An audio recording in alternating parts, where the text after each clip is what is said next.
to go. Pip pip toodaloo, time to go. 5 waiting. It's time to go live. Live at CNN. Wait, what's another like random starting?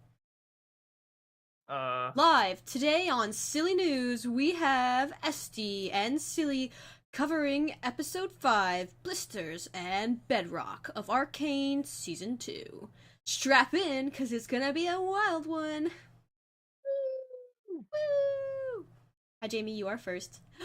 Mango is second. Who is third? First is the worst. I'm sorry, Jamie. Second is the best, and then third is the one with the hairy chest or the treasure chest. I say hairy chest. Hairy chest? I'll say treasure chest. Let me know how volume is if you can. Let me know, guys, how the volumes are. Let me know. This is not needed. Alright. Alrighty. You know what we should try to do one day? Just start a stream and then talk in an accent and gaslight everybody into thinking that we've always talked that way. Yeah. Shh, guys, you didn't hear that. No. Did you hear that? Mango said, I sound great. We all sound great. Oh, thank you. I'll take credit for the sound mixing. I'll just take credit for my voice. Oh, yes. I didn't do any sound mixing. I just plugged in the microphone. Well, alright. I'm excited because I have so many little notes, positive things mostly, to say about this episode because I enjoyed this episode. I thought there were interesting character choices and a very emotional payoff, you could say, that there is at the very end. Angus, kids! I don't recognize you, but hello, I like your name. Hello. I think that is a new face. I think it's a new face. Potentially. Yes, we're just gonna get started because ST and I seem to both really have a lot of distinct thoughts about this one. So, probably gonna be another 3-hour long one, I guess. Yeah, that's average for us. That's like short for us at this point. No, I mean I told you I'd take inspiration from. I'm just kidding. It's more of like a, I don't want to miss anything, and then I still go back through the comments, and I've missed so much stuff. Yeah, we still end up skipping over a decent bit. So how did I miss so much? But it's probably gonna be less of you, so I will be reading chat profusely because I can be more intimate with each chatter since it's later at night. Yes. We could take our time just to have some conversations and reflect on what's happening in this arc, because this is the middle in a way, right? Like it's arc 2 episode 2, so prime smack dab with dead center. But yeah, so we open up with this another music sequence with this time being a fun I paused it on a frame, didn't I? Yeah, I don't know who that guy is, but I don't like him. Yeah, is he like technically a Yordle? He kind of looks like a Pitbull Yordle to me. Yeah,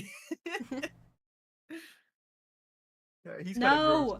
Oh, Hum dropped a spoon. That wasn't even an emote though. Interesting. All right? Wait a second. My live chat doesn't. It blocked out the. Oh, I see. It just didn't let Jamie's hello come through. Yeah. The first two highs didn't come through. Alright, Jamie. I guess YouTube doesn't like you right now. Yeah, it's unfortunate. But yeah, we have our spoon, so we've been blessed for this stream. Thank you, Ho-Hum. I appreciate it. That's okay. Thanks for stopping in, Venus. Yeah, I had some classes today, so we're doing a late stream, but I hope to chat about it if you're in the Discord, because this one seems like ST and I's potentially favorite of the second arc. Yeah, I think so. But mainly because I get a lot of eye content. Yes. Oh yeah, you were so happy with the amount of eye content that you got. We also get to see a lot more of the Black Rose stuff. No, that's too many spoons. Mango, you get 1 spoon. 1 spoon. 1 spoon. Okay, yeah, so we have this music sequence that starts us off, and it's kind of, again, another way of establishing what's been going on without having to do a literal expedition dump. So One punch to knock that man out. She's so fucking cool. Oh yeah, we know she can do She's so one fucking punch. cool. We've She's seen so it. fucking cool. She's so cool. Don't worry, I'm just setting the stage, and then we can talk about how cool it is. Okay? Yeah. So we, little details that I point out is we have in this sequence, Vi beating up a bunch of people. We have like a flash of many people being beaten up. And then also our shield broski that quit because of Caitlyn being a stinker. It seems like he bet on Vi. I guess it seemed like that for me. He seemed to me, it seems like they're kind of like still friends, and like he's just. I mean, maybe he's betting on Vi, but like he's definitely just coming to watch the show for one. Yeah, I He wasn't saying they seems like weren't a friends. They're friends. yeah. Is what I was trying to say. I'm saying I think he took her bet, like because he has a little pink Oh yeah. ticket in his hand, and I thought I just interpreted as his placing. Oh, he does. Yeah, so his little ticket, and he's kind of looks really confident. Everybody's rooting for this big guy, like yeah.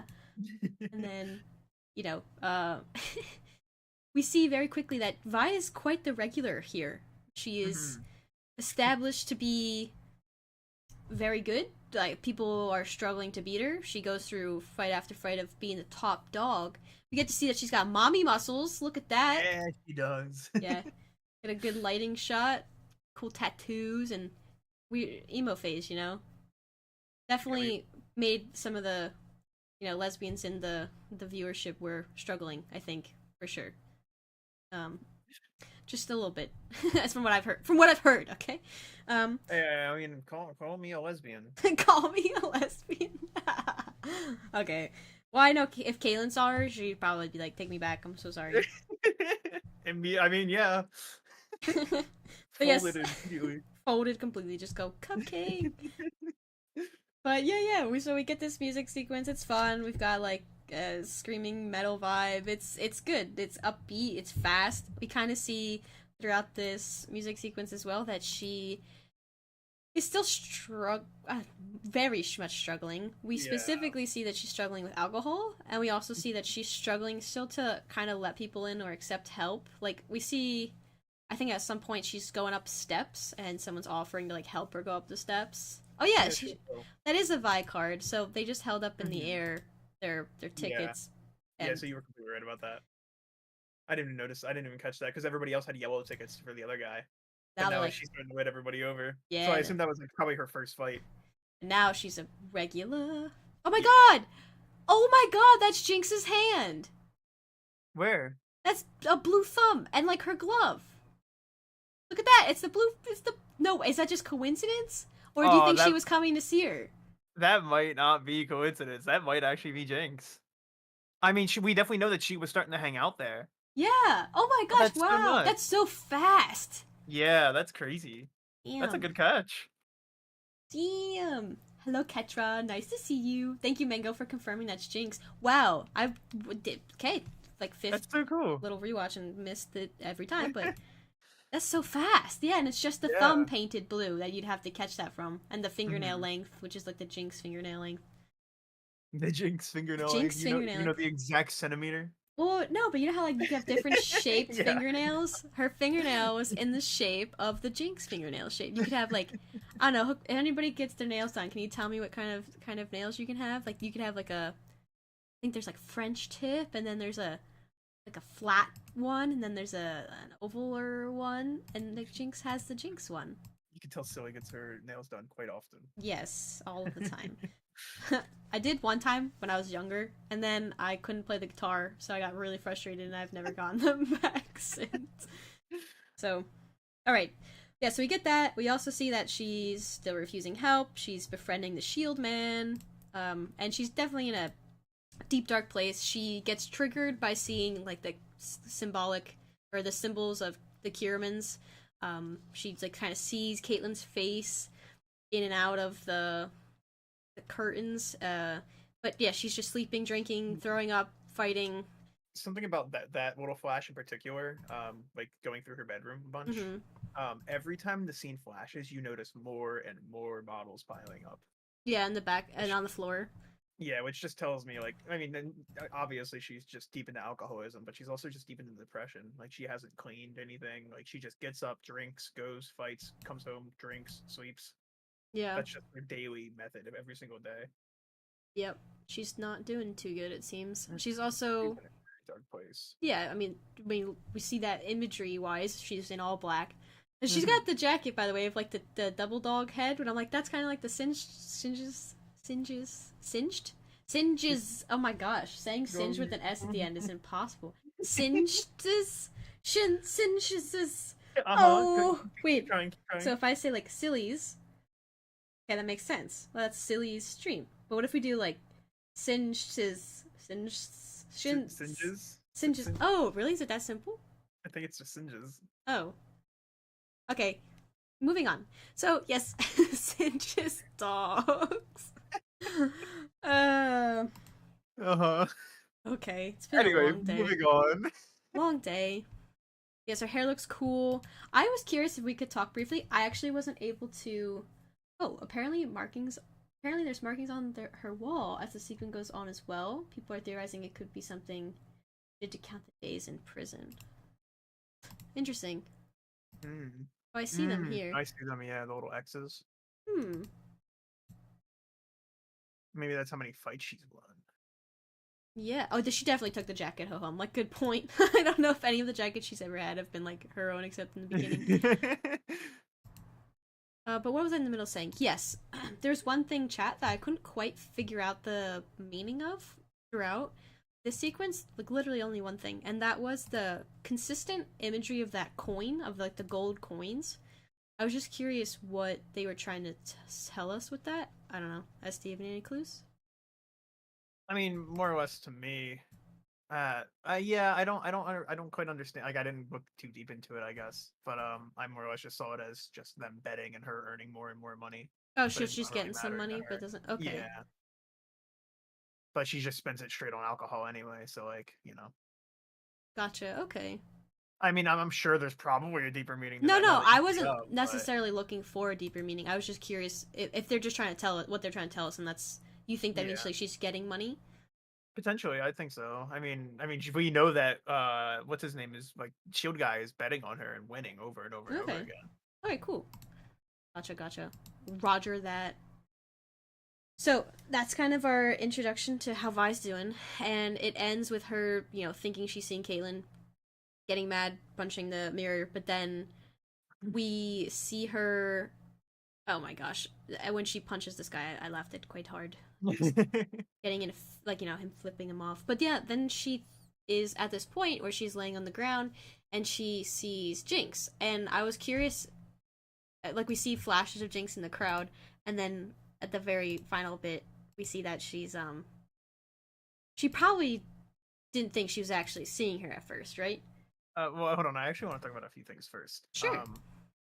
So just throughout this sequence, one, her the look in her eyes when she's fighting and just training and stuff, is like not to me like boxer focus. It is just pure emotional rage. Like, you can tell that by the screaming and everything. But I love that about her. Like, you can just tell that she's just doing this to cope. But another big thing I wanted to talk about is right before she sees Jinx, when she's starting to wake up. I noticed I know like a lot of people were saying that like we're wondering like where her disposition is towards Caitlyn, and I think we kind of see like both sides of it. One, when she's drunk and like very intoxicated, like we see her punch the dude who she mistook for Caitlyn somehow. We see her get very angry when she sees like Caitlyn's symbol. So like it seems like she's very angry at Caitlyn. But when she starts waking up, I think she's angry at all. She's angry at Caitlyn, but I think she's angry at everything she's lost. Yeah. Like when she's waking up right before she sees Jinx, I find it very interesting that when she's like quote unquote sobered up, like waking up, she sees Caitlyn laying down next to her in a very like intimate way, like almost a comforting way. Like, so she still finds like it's just to me it feels more like the everything reminds me of her thing, and like she's very angry when coping with it, but she still misses Caitlyn like very deeply and still loves Caitlyn. Yeah. But yeah, like I think it's just like it's such a big turnaround, like between like just conflicting emotions. I thought that was really nice to put in. I think it's interesting that we see a lot of her grief in this regard, like focused on Caitlyn, whereas there's not at least outwardly expressed focus on the. I feel like Jinx, we definitely feel the grief of Milo and Clagger. Hmm. Like her loss is definitely become more of a Caitlyn focused loss. I mean, not to say it's Yeah. not, it's like not one or the other. I'm not trying to convey that. I'm trying to Hmm. say, I think, a few moments of maybe seeing them would be interesting. It would say, like, I wonder if she's, I guess what I'm trying to ask you, do you think she's kind of moved on from that pain, or is it just so embedded into who she is that it's not really something that she would see the images and faces of? Yeah, I think she's unlike Jinx in that regard, where she was able Okay. to kind of like forge forward, especially being in prison for so long. Like, I feel like she's kind of hardened up to that kind of loss. This is like to her a different type of loss, where Caitlyn's still out there. She's just changed, and she's not the same person that she knew. Like, she can still look back on Clagger and Milo and like remember who they were and like find peace in that. Like, I think she found peace like within that grief. But with Caitlyn, like, she didn't leave on a good note. She's still out there. She She made hasn't herself picked her loss. vulnerable for the first time in Hmm. so long. For Yeah, first time since all of it really yeah. happened. Like, it was like the first time that we saw Vi really get emotional about somebody. So like to lose that is just so, it must just be so fucking horrible for her. So Yes. I think this is like a deeper loss for her. To answer some things in chat, I think Hoham's thing is interesting with the coin. I was asking about the coin. I mean, we do see at the end like Victor has a coin, and we also have the Hmm. imagery of like the very iconic imagery of the blood money from season 1. So just they're very intentional about when they do show us the money. So I was just curious about that. So interesting to point I out. I also was curious if that was that was the creepy dude that was a part. Is he a part of Soko's crew? The guy that she punched? Oh yeah, I was just about to read that out loud. So it seems like Yeah, the guy that she punched was. I did recognize him, but I wasn't quite sure who yeah. he was. I wasn't sure if it was him. The weirdo. The weirdo. Wolf! Hello, Wolf. Hello, Wolf. Yes, yes. So there's also the question from Mango about do we prefer the red jacket look or the hit fighter look? That's tough. I'm gonna go with the hit fighter look. Wait. Hit fighter look? No, no. Wait. Okay, well, good answer. No, Um, no. The What were General we just saying? Grievous. Oh, that's so cool. I love General Grievous from Star Wars because he has all of those arms, and then he goes and then he has like the human parts, but then not the. And then he's oh my goodness, welcome General Grievous. Hello, General Grievous. Yeah, I think I'm gonna vote. If I had to pick, I like her new edgy look a lot. Oh, we're just debating whether or not we like the old look or new look. I think I like the new look. Okay, new look. I love the red tipped edges too. Yes, yes, it's good. But I think we're specifically talking about the jacket.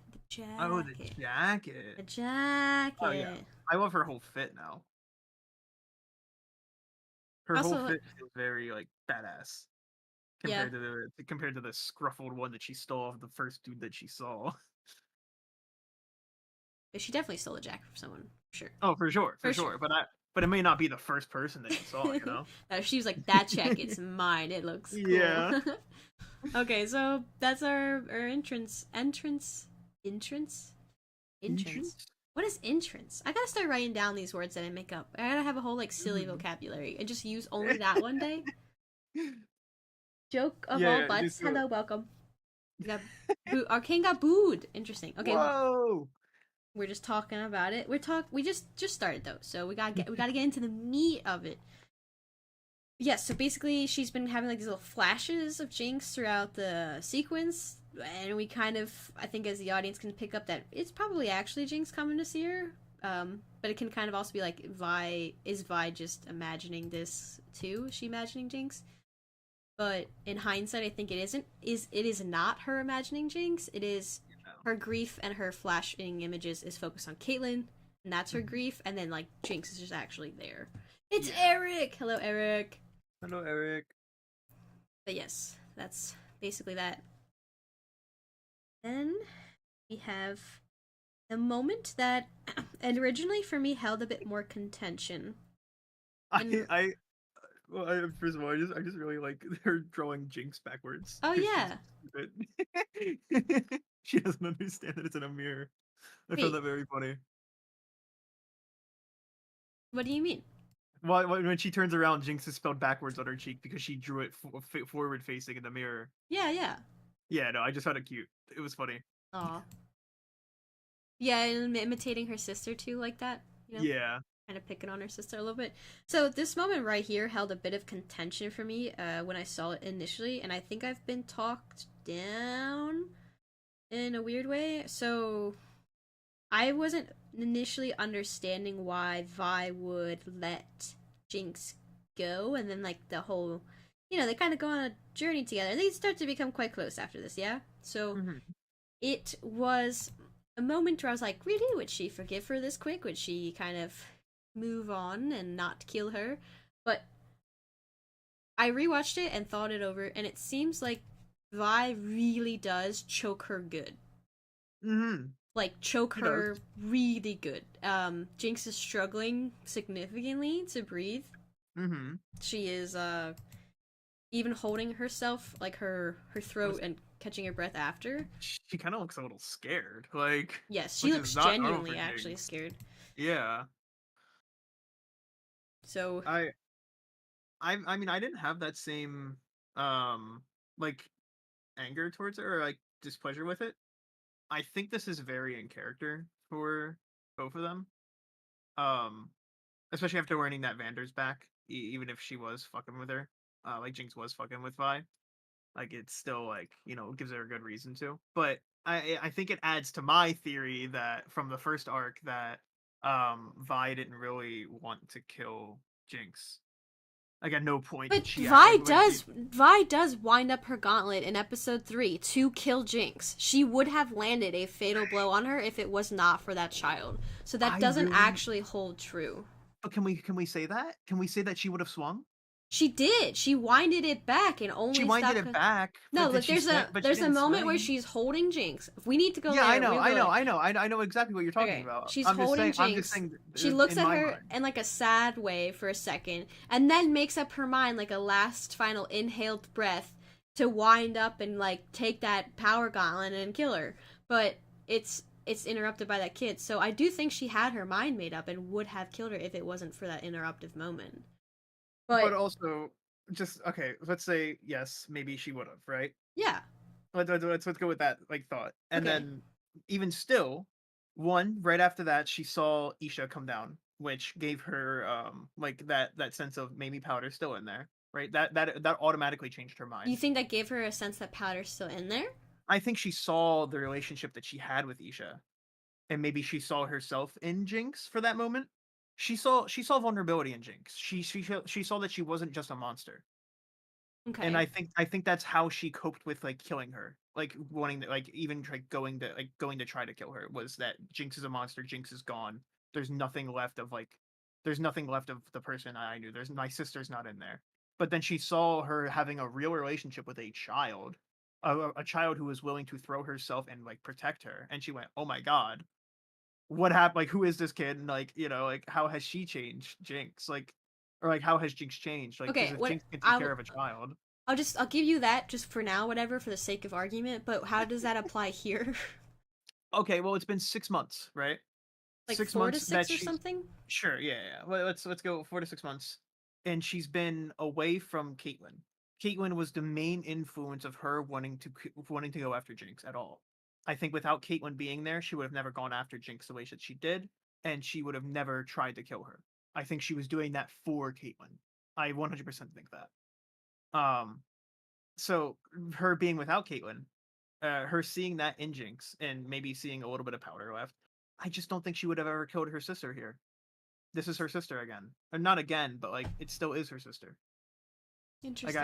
I couldn't like I saw this happening the way it did. I understood this scene. I don't know. I think I would have understood this scene a bit more if I mean I do get it. I told you I got around to it, Yeah. but I was not happy with how fast this goes from everything being not okay, like the tension between them to now we're walking and talking and joking together. So I found there was like a smoother buffer when we have like that little petty fight, like sister banter in the tunnel. Mhm. So I thought that helped because we were bringing to light things that people would say if like there was Still tension. yeah, if there was still tension.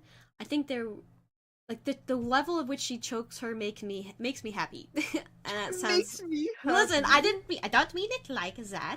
I mean like if it was just like a, I'm holding you here kind of choke, you know, Yeah. what do you want, and holding you in place kind of choke, versus I really have the urge to maybe crush your esophagus, you better give me a reason not to kind of Hmm. thing. I was like, okay, that at least gets closer to making it uh tonally like shift in a smoother way than just like Yeah. downgrading to a different vibe. Uh but yes, okay, so we get this moment, and basically within this moment what is contextually shared is that Jinx is trying to tell Vi that Vander's still alive. Vi doesn't really believe her, but Jinx is like, please, I have proof. So Hmm.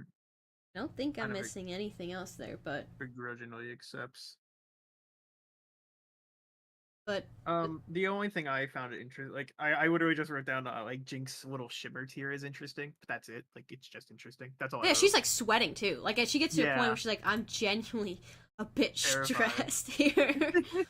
um, but yeah, I think after you talking with me about it and then rewatching it, I was Hmm. the level of choke satisfied my displeasure for the pace of the story, if that makes sense. Like it helped balance it out. Like the harder she choked, I was happier The that it was harder she because choked. it means it's expressing her The frustrations and anger and grief, right? the The harder closer we she got choked. to Jinx literally suffocating, I got Yes. happier and happier. Asphyxiation is good for you Yeah. sometimes. Uh-huh. But yeah, this is I guess. Oh my god, yeah, she's sweating, and then I see the little tear that you're talking about, the little shimmer tear. Do you think Vi noticed that little shimmer tear, that little pink tear?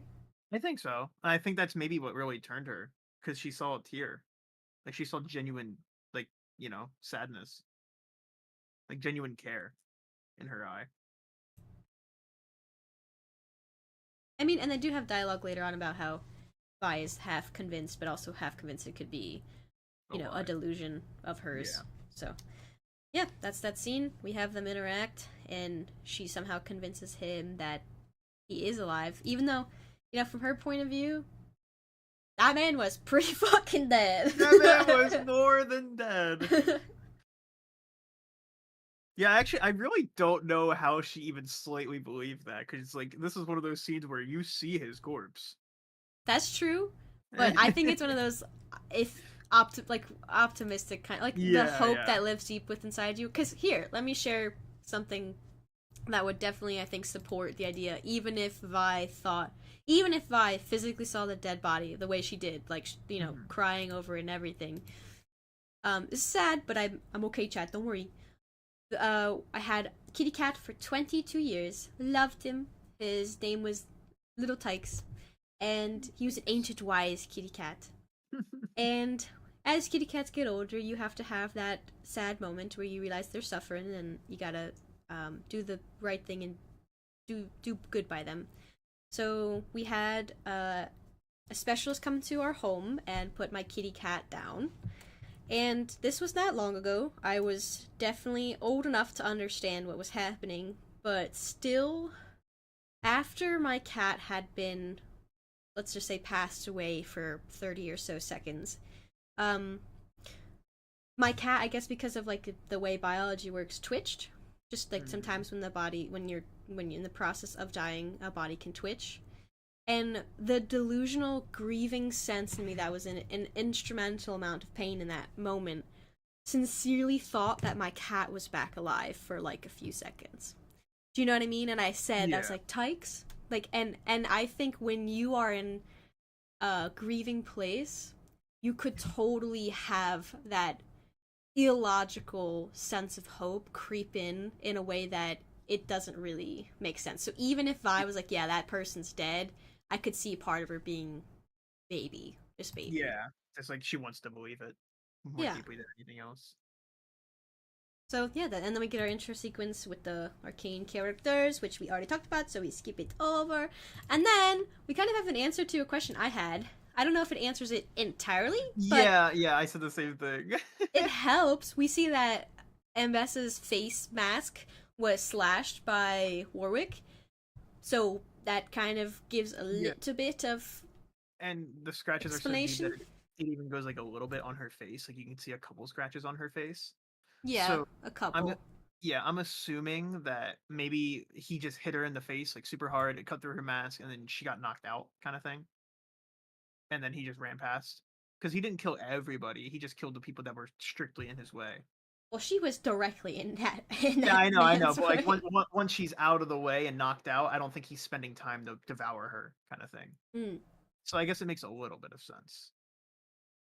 Not complete because I think it's more or less It still plot feels armor character that protective. Yeah. yeah, yeah. I feel like it's plot armor that makes her specifically be the one who gets ignored after getting hit instead of ripped apart. But Do her two I guards guess on the we left get and it a right of little her bit. make it out, or do we not? I don't know if I remember. Anyway, yes, her helmet has saved her kind of from Warwick. Has the scratch marks on it, and then we Mhm. see that throughout the next scene, this scene here, it's kind of cool. It's like a similar parallel to season 1, episode 4, when Caitlyn is on the blimp, the airship, and she's kind of piecing together what happened when Jinx was there. We see her doing the same imagery, imagining scenario, like detective skills of putting together what happened.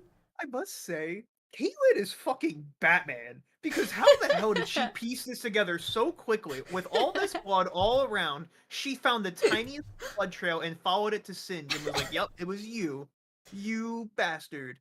Like she Have a good night, figured this Venus. out so quick. I know, she really did. I was thinking that a little bit too. So it was just, it's, it's the magical cape, obviously.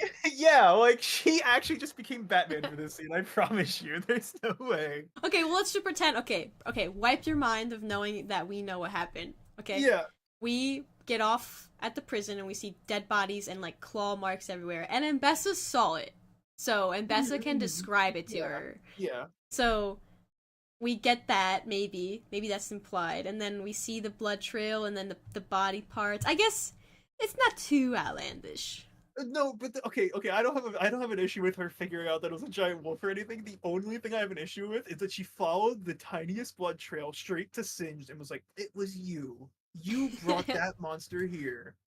How? How do we know this?" Okay, but like, okay, I'm literally, I don't even know. I'm just playing playing devil's advocate just to push your ideas. Okay, what else? Why else would there be one man left? What would you question him for? I mean, like if he's heard the beast coming and hid, maybe. But like Okay. that'd be the only thing. Like like who's to say he didn't just hide and got cut? You know? Mm-hmm. And she's immediately like, "Hey, I know Yeah. it was you." I Yeah. mean, Like I could see it. I there think is she's evidence that points towards him, but it's well. just like Here's the thing. I think the reason I was okay with this was because they pre-established that she has particularly keen detective skills, and they did that in season 1. They yeah. showed that she's good at recreating crime scenes, and if they hadn't done that, then I think I would have been like, "Hey, how is she so good at this?" But Yeah. No, yeah, it's just this was like a level like Batman level of detective work so immediately. yeah, I mean, it's. I'm willing to say that yeah, she could have figured it out for sure. It just felt quick. I think they established her character as capable of it, so I was Yeah. okay. I was okay with it. Yeah. Yeah. Not really a nitpick or anything like that. It was just funny to me. I thought it was funny too that Singe was kind of just waiting here. Like he knew Yeah. someone was gonna come. He's like, "Hey, Yeah. I'm ready to." Like, So oh, this goes back finally. to our critique of the last episode, right? Like we and a lot of people in chat, we really couldn't figure out wholeheartedly why he decided to go to this gathering, Mhm. like the Vander statue gathering, and oops, sorry, how he would have known about it to begin with, really. But this, some people have theorized that he wanted to kind of showcase what he's created and use it in a strategic manner as he is sitting here waiting would imply that he kind of wants to do exactly that. I don't really know why else he would choose to stay after Warwick is gone. I mean, I think he knew that Warwick was coming, and he hid specifically because that, like, I don't think his plan was to have everybody leave before Warwick got there. I think his original plan was probably to slip out during the chaos of Warwick, or maybe he has something that can calm Warwick down or something. I have no idea. Like somehow I think he was supposed to escape with Warwick coming, but since they let everybody else go before Warwick got there, his plan was kind of ruined. So he hid because he knew what was coming, Hmm. and he had no like no way of telling how far Warwick was. So if he got up to the top four and then just got murdered by Warwick because he was in the way, Do you think you his know, cell locked though? Like he couldn't have just unlocked, or like couldn't he have I just walked out at any point? no, I think when he slammed it shut like that, I think he locked it again. I, I mean, I hmm. don't know the locking mechanism of the cells, but I'm assuming. He's got that. He's kind of that character that seems a bit more strategical. So I feel like he would Yeah, know that he's gonna get to talk to someone important if he hung around, and yeah, he would have the information of what happened, and then he would be like be able to hold that information and all that. But yeah, it speaks at least to that theory that I was hearing because I really was confused why he would ever come out of his little dark hole in daytime in a large gathering where he does shouldn't really have known it even existed to yeah. be in that. So it gave some, you know, something to that theory. So just putting it out there. Yeah, I feel like at this point he's just trying to adapt. Like that's why he locked himself back in. Maybe at that point he was like, "Yeah, I'm gonna get captured and I'm gonna go talk to people at this point. Like I will be able to talk to somebody in high power at this point." Mm-hmm. But I don't feel like that was the initial plan. I don't know what the initial plan was, and I'm still very confused about it. I like what he says. Is it in this? Is it in this line that we get the? Oh no, it's later. All right, we hear. Oh, hello, Michael, streaming games, and hello, LP. Nice to see you, and hello, Chris. Nice to see you all again. Okay, okay. So we keep going, Hello. but basically, this is an interesting character analysis for me. I wanted to talk about how I saw Ambessa versus Caitlyn's intimidation tactics. Um, Yeah, because I was not convinced by Caitlyn's acting, not like the actual voice actor or anything. I mean, the you. character of Caitlyn didn't make me feel like she felt genuine. I was gonna say like you are not intimidated by Caitlyn at all though. So I Well, feel like she's a cupcake. No, I'm just kidding. yeah, like no, I'm just saying like Is you. anybody genuinely intimidated by her though? Well, we as the viewers may not be because we've seen her sweeter side and we've seen her throughout. But No, but to everybody here else in the show, she's not she's convincing to me with like a genuine. I cannot imagine Singed. Well, of course it's Singed, but the way yeah. she's trying to threaten, she seems like an amateur when it comes to this. When we, especially when we parallel or contrast that right against Ambessa, like Ambessa is behind him. Mhm. She's barely saying much. She plays that little trinket sound with the daughter in it, right? And Mhm. says just the right amount of things to be intimidating in a way Yeah, that I felt Caitlyn felt like she was forcing a front that she wasn't actually. She doesn't actually think. I don't actually think this is how she is, no, I and she's and I trying do think hard to Caitlyn play is. this role. Yeah, I do think this was a poor tactic, especially against Singe. Oh my god, my I cat! think. Are you okay? Oh, Hello. is My she cat okay? Pickle is here. Yes. Pickle good? Oh, Pickle she got interrupting tape stream? on her foot. Oh Oh no! no! She's coming to you for assistance. Got it. Okay, she's good. Okay, good job, Pickle. Good job, Pickle. Did you guys hear Pickle by the way? I did not. You did not. Okay. She like made a sad little sounding meow and Oh, came up to me and no. was like, "Help!" Yeah, Oreo will do the same thing if he gets like tape stuck on his chin. He'll just start like freaking out, like spinning his head around, and then he'll run up to me. I'm like, please. Help me. Yeah, so But basically in this scene Kaylin's trying to be very intimidating, right? Like leaning over, tell me what you mhm. know, kind of I'm gonna force it out of you. Like it's she sounds I impatient, and that's what Singe points out. I think he sniffs it in her too. yeah, I feel like she gives away a lot too. I feel like against a common street thug, this intimidation method may have worked. Not against Singed. Not against him at all. Because he's just he doesn't care. He's Yeah, he I'm kind not of gonna looks like, yeah. look at those eyes. Like, But okay, lady. him or sorry, Caitlyn mentioning at the very end of this, what does Jinx have to do with this? Was so telling of That what she she was doesn't. actually after. Yeah.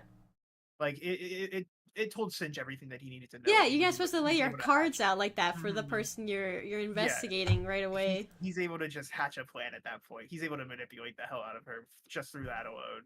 And like you could see it on his face. He was like, "Huh, you think I'm working with Jinx?" And then Ambessa very wisely just plays the sound of the trinket and Mm-hmm. sees the picture, you know, quickly puts pieces together, and then follows that up with just tell us everything. Mm-hmm. And Because now I know you have a daughter. mhm. Well, I guess they don't know to the extent of what the But state of even the then, daughter being. yeah. But even then, like that alone, oh, now I have this in my possession. I saw a picture of your daughter, and then she went, just tell me what you know. That is so much more intimidating than anything Caitlyn did. Yeah, exactly. And Caitlin's like losing her chill. She's like a baby Yeah. raging, like I'm in a video game, you know? Baby raging. She feels Baby like it, raging you know? Like, Caitlyn. if you don't give me that right now, I'm just gonna, I'm Oh, gonna, you Chad did know? hear the cat, by the way. Chad I did hear saw Pickle. that they heard the cat. That's my cat, Aw. Pickle. So, she's a very We love tiny, Pickle. ancient, old black cat. And she is full of sass, let me tell you. So, Mhm. I'm sure she will come and tell you guys some other things while I stream. Yeah, she, like you said, very clearly reveals her entire hand when she says that line of, how is this related to Jinx? And then the Yeah, line that Chris has now typed twice, your youth betrays you and the innocence, your mhm. innocence, or not your innocence, you're impatient, so basically. But yes, that's that scene, and we established that, once again, Ambessa knows what she's doing.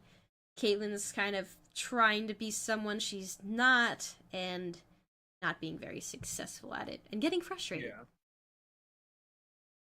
So, can we talk now? Anything else you have about that, or we're gonna move on to the No, Black Rose? my biggest thing was just her revealing that the real reason that she's intimidating or trying to interrogate him is for Jinx's sake, like trying to capture Jinx, and it's just she's Mm-hmm. just so headstrong about Jinx. So even 6 months later, Alrighty, next scene. We have the Mel Black Rose scene, where we finally follow up to see what happened with her. Yeah, we finally get to see where she got taken too. I'm gonna note this just because we see it first and foremost. We see a cockroach, a little buggy. Or is it a stink bug? Cockroach or stink bug? Probably a cockroach. Cockroach? I think it's a Yeah, but cockroach. yeah, I think so. Cockroach makes much more sense down here than a stink bug. We hope it's not a stink bug. It's got to smell like shit in there. If you accidentally kill that thing. Well, I was thinking about it because they do spend many frames, different shots, with the bug. So I was thinking about it, and I think it's kind of supposed to be alluding to, like, there's a bug in here. Like there's something not quite right going on in Yeah, here. Maybe a traitor, something not good. an imposter. Yes. But I was. Okay, my cat is back. Pickle. Wolf Oh. brings. Oh, I heard her that time. Hi, Pickle. She has something to say. She did see Yeah. the show. I played it in range of Pickle, so she totally could have. Yeah. What if she's part of the good Black about this. Rose? She's trying to say like, Ooh. Pickle. oh man. All right, well I'll keep an eye on her. I'm kind of nervous now. Wolf brings up a good point though. Sure, what's up? Do we think that Caitlyn knows about what Rictus does to prisoners? His interrogation method. Just beating the hell out of them.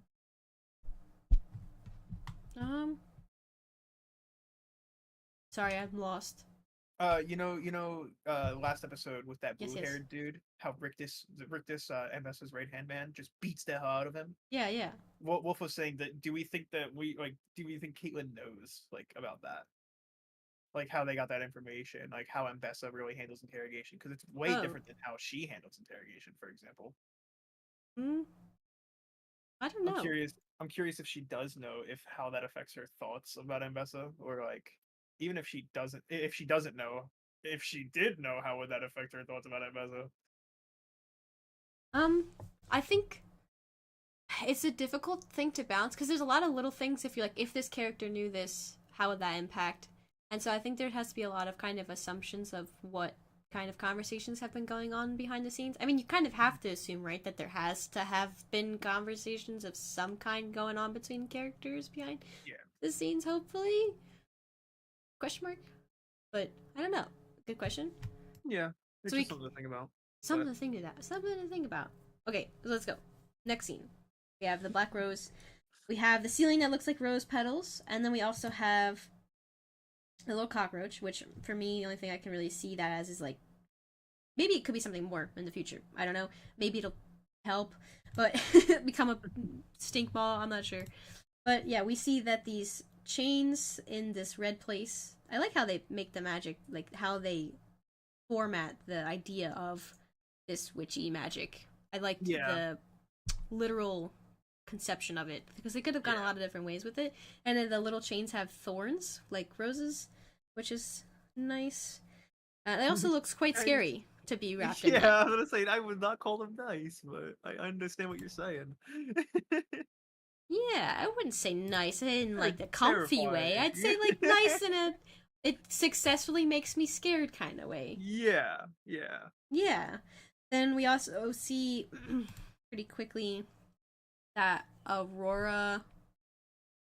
I'm saying that right? Her name's Aurora. But Elora. Alora? Oh, okay, I knew Yeah. I forgot to write down a letter in there. That she did not make it out. I actually really enjoyed Mel's grief here. I feel like enjoy is probably not the right word, but like, see, you do it too. no, yeah, I guess, but like it really shows that Mel does care about the people she hires. Like I think she's not as manipulative as I thought originally back in season 1. It shows that like she cares about the people. Like she considered Alora a friend, not just like a person that she works for. And I think it speaks a lot to what she told Lest in the previous episode about or previous episode, right? I think the previous episode 4, is that arc 1 that I'm thinking of? Sure. No, totally. arc 1 I think is what I'm thinking of. I forget which episode, maybe episode 2 or something, where she was like, oh, I know what happens here, like I tell you what I know, and then I get thrown to the streets, basically, like, yeah, I get killed. And she's like, no, I would not do that to you. And it really speaks to that because she cares about Alora. She cares about the people that she hires, and she makes sure that they're protected until, this happens. But it speaks a lot on her character. I really enjoyed that. The fact that she was grieving her. I agree. It was Yeah. also the way Laura got fucking incinerated Yeah. is Also, What? sorry, go ahead. No, go ahead. I want to complete your separate thoughts, so go. Oh, I have a small note. It's not a very important note, but this is the first time we see her dressed like really dirty. Mm-hmm. I think we also see it a little bit in the scene when she's like the bombing and everything, but she has like this imagery of shiny gold and pure white. So having her, because technically it's magic, like it's not real stuff. That makes sense. And her hair is a little messed up now too. Yeah. So. Also, the prison itself. Can we talk about how horrible it would be to be stuck in here specifically? Sure. Because why do you think it's so bad? I don't think it's so bad. Oh, I think it's horrendous. The dripping, first of all, is just, it would drive you nuts. The slight dripping throughout the entire place would drive you absolutely nuts. The hole in the top of the place that shows a light, basically just teasing you with freedom at all times. It would be horrible to be stuck down here. Like, this is like one of the worst prisons I could think of. I disagree. It has sunlight, so first off, you're already ahead of most prisons. Okay, it has water. It's such a tease. Water. Okay, I'd rather have sunlight. It's more than a tease. It's a big freaking circle in the ceiling. I know. It's okay? such a tease of freedom, though. I feel like it's if a you tease were of stuck freedom down here for sure. with no way of you get out, like, you would eventually just go insane. Like, you would go nuts down here. I understand. I agree that you'd go nuts eventually, but the way you set up made it sound like this is the worst prison. It's like, not the worst prison like ever. Prisons. Yeah, there's definitely worse prisons, but this one. I actually think it's quite pretty. Like the walls have like this gold lines, and there's sunlight, and there's a I okay. I can't say I agree with pretty, I but think it's pretty. Like okay. Hear me out. Pretend you didn't know you were trapped down there, and you walked in, from a door that would. okay. You'd be like, "This room Yeah, is gorgeous." yeah. But as a person, I don't know. It's very scary. I would not want to be down there. I I could be down there for a little bit, but I'd want to get out. That's all I'm saying. Okay, I could chill for a few I could chill for a days. few days. Yeah, so basically we have this reconnection, but let's just spoil it right off the bat because I know everybody here has seen it. Kino, who she, thinks is her brother, isn't actually her brother, right? So we're gonna look at this dialogue through both lenses as we go through because the first watch through I was convinced for Oh, I was quite a long time until the teleportation started kind of thing, yeah. that this was genuinely her brother, because it also kind of would make sense story wise because we know that something happened with her brother that we're not quite sure about, and that the Black Rose has been after their family. Like Ambessa kind of makes that clear. So Mhm. the idea of him being locked in somewhere magical is that, and then what he says too with like, oh, I was hoping they'd never go after you. It all kind of lined up to being very believable that this was genuinely her actual brother in this place. Yeah. And like whoever is playing this, right? Whoever this His actually voice is. acting, great.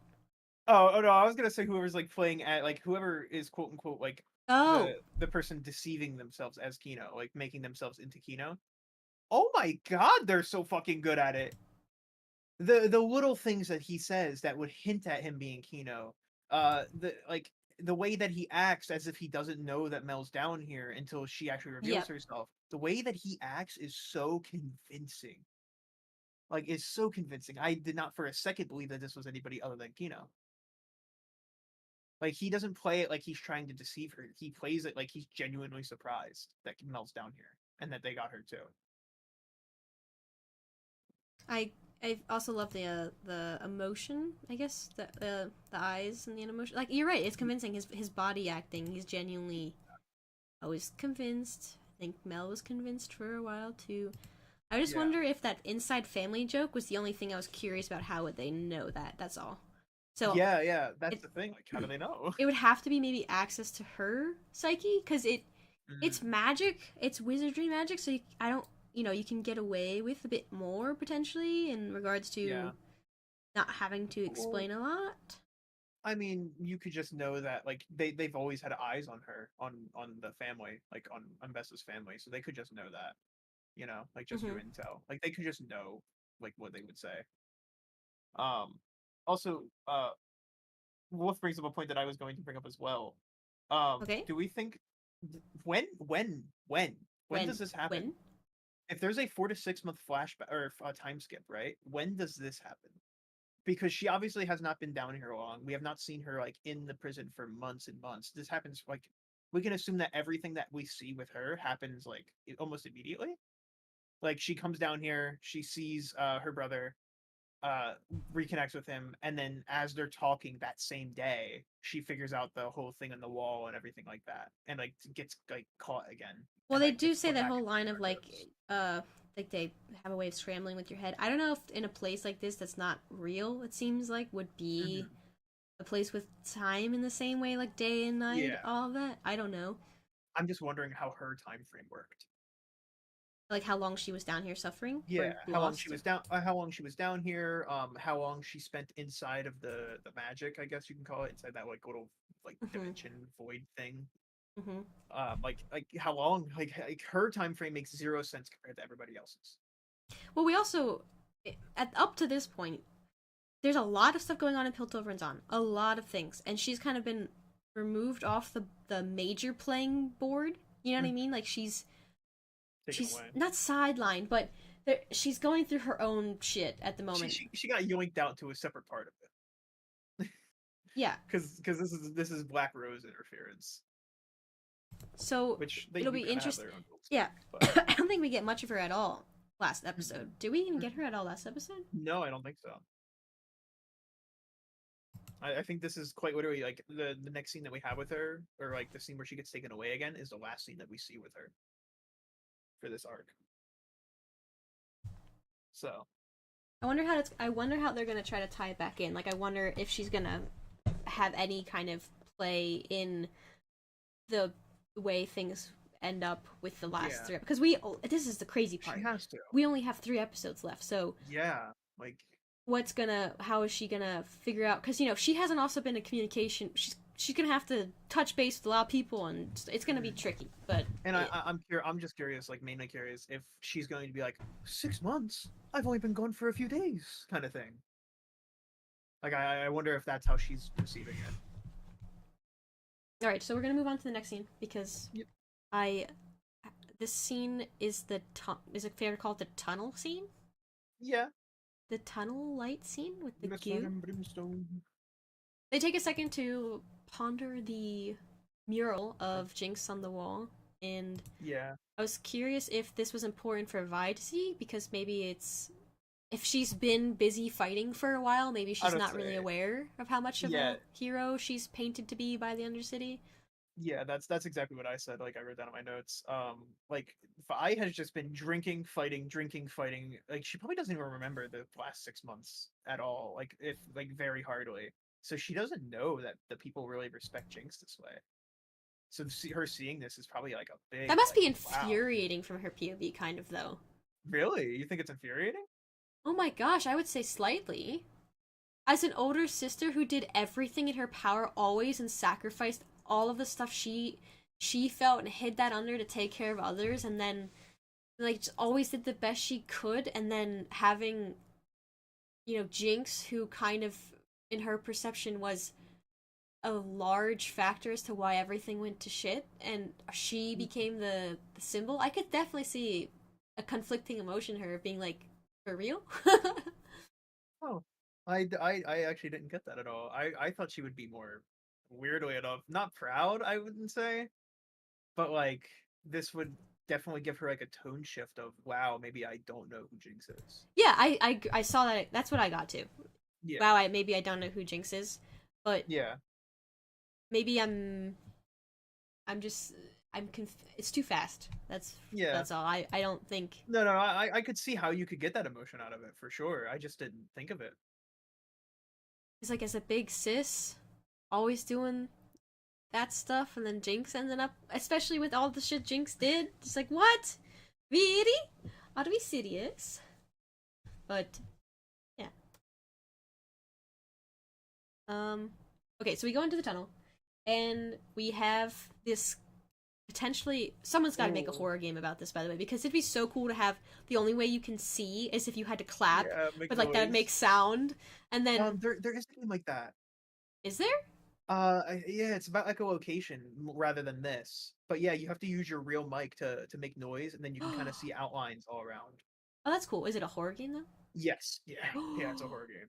Ooh, that sounds Because cool. the monster can hear you talk too, Oh, and it will start yeah, it will start chasing you if you know make too much noise near it. But that's the only way that you can see is by making noise. So you have to balance it out. I forget what the game's called, but yeah, I know there is a game like that. yeah. If you know later, send it to me because that sounds cool. Yeah, But definitely. I saw this and I immediately was like, this is horror Yeah, game it's so cool. material. Someone's got to make a game out of this. But yeah, so basically, we continue off. Last we saw, right, with Vi was choking Jinx, and I guess Jinx was able to convince her, hey, I swear it's Vander, come check it out. But we have this tunnel sequence where they have, I'd say, sister banter, Hmm. and Vi is still not confident that Jinx is, like, being real, but is kind of trusting it anyway, in that I want to say I don't want to say blind hope, but like optimistic, like Yeah, yearning for something good kind of thing. naivete, I don't know if it's optimist. naive. Like I think she's aware that there could be danger here. Yeah, but I just don't think she would understand why Jinx would walk her this way. Like, if this was a trap, why is Jinx going through the trouble? Because this does feel like a lot of trouble to go through. Or just walking her right into a Yeah, yeah. Like I feel like that's not like a forethought for her because like if she was trying to walk her into a trap, I feel like she would just do it differently than this. This feels very roundabout. I mean, do you think the fact that Aisha's. Wait, why do you think she brought Aisha? That's, I mean, other than them just being inseparable at this point, maybe she's just scared. Like more trauma than anything because she almost lost her the last episode, so now she doesn't want to leave her out of her sight. She kind of feels more of a protective role. Mm-hmm. I guess she just left her out of her sight though when she went to go get Vi. I was like, yeah, yeah. I'm surprised she didn't take her in, to be honest. take Now who that you in? mention it, take Isha in, like when she went to go see Vi. I'm surprised, like now that you mention it. Like keep it consistent, like bring Aisha Yeah, everywhere, or don't bring Aisha in potentially dangerous situations. yeah. Like I like now that you mention it, I feel like Isha being there would have been a little more convincing to Vi in that scene. Like if Isha was there and like like she brought Isha, like it would seem Persuasion. as certain. Yeah, like a little more persuading. Also, I love this little scene right here. Her trying to make a little dad joke. Dad joke? I would go like dad humor, like oh look, it's not toxic, nom nom nom, and then it's like I don't think the that's most dad normal facing humor. When thing. I think of dad humor, I think of like specifically like corny puns that are perfect. You know.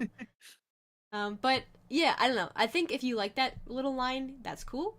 I personally didn't like this line at first. I thought it was like neat, but then if it's she goes pretty sure, and I'm like, but you put it in your mouth already, Jinx. Like, Well, yeah, but it was a joke.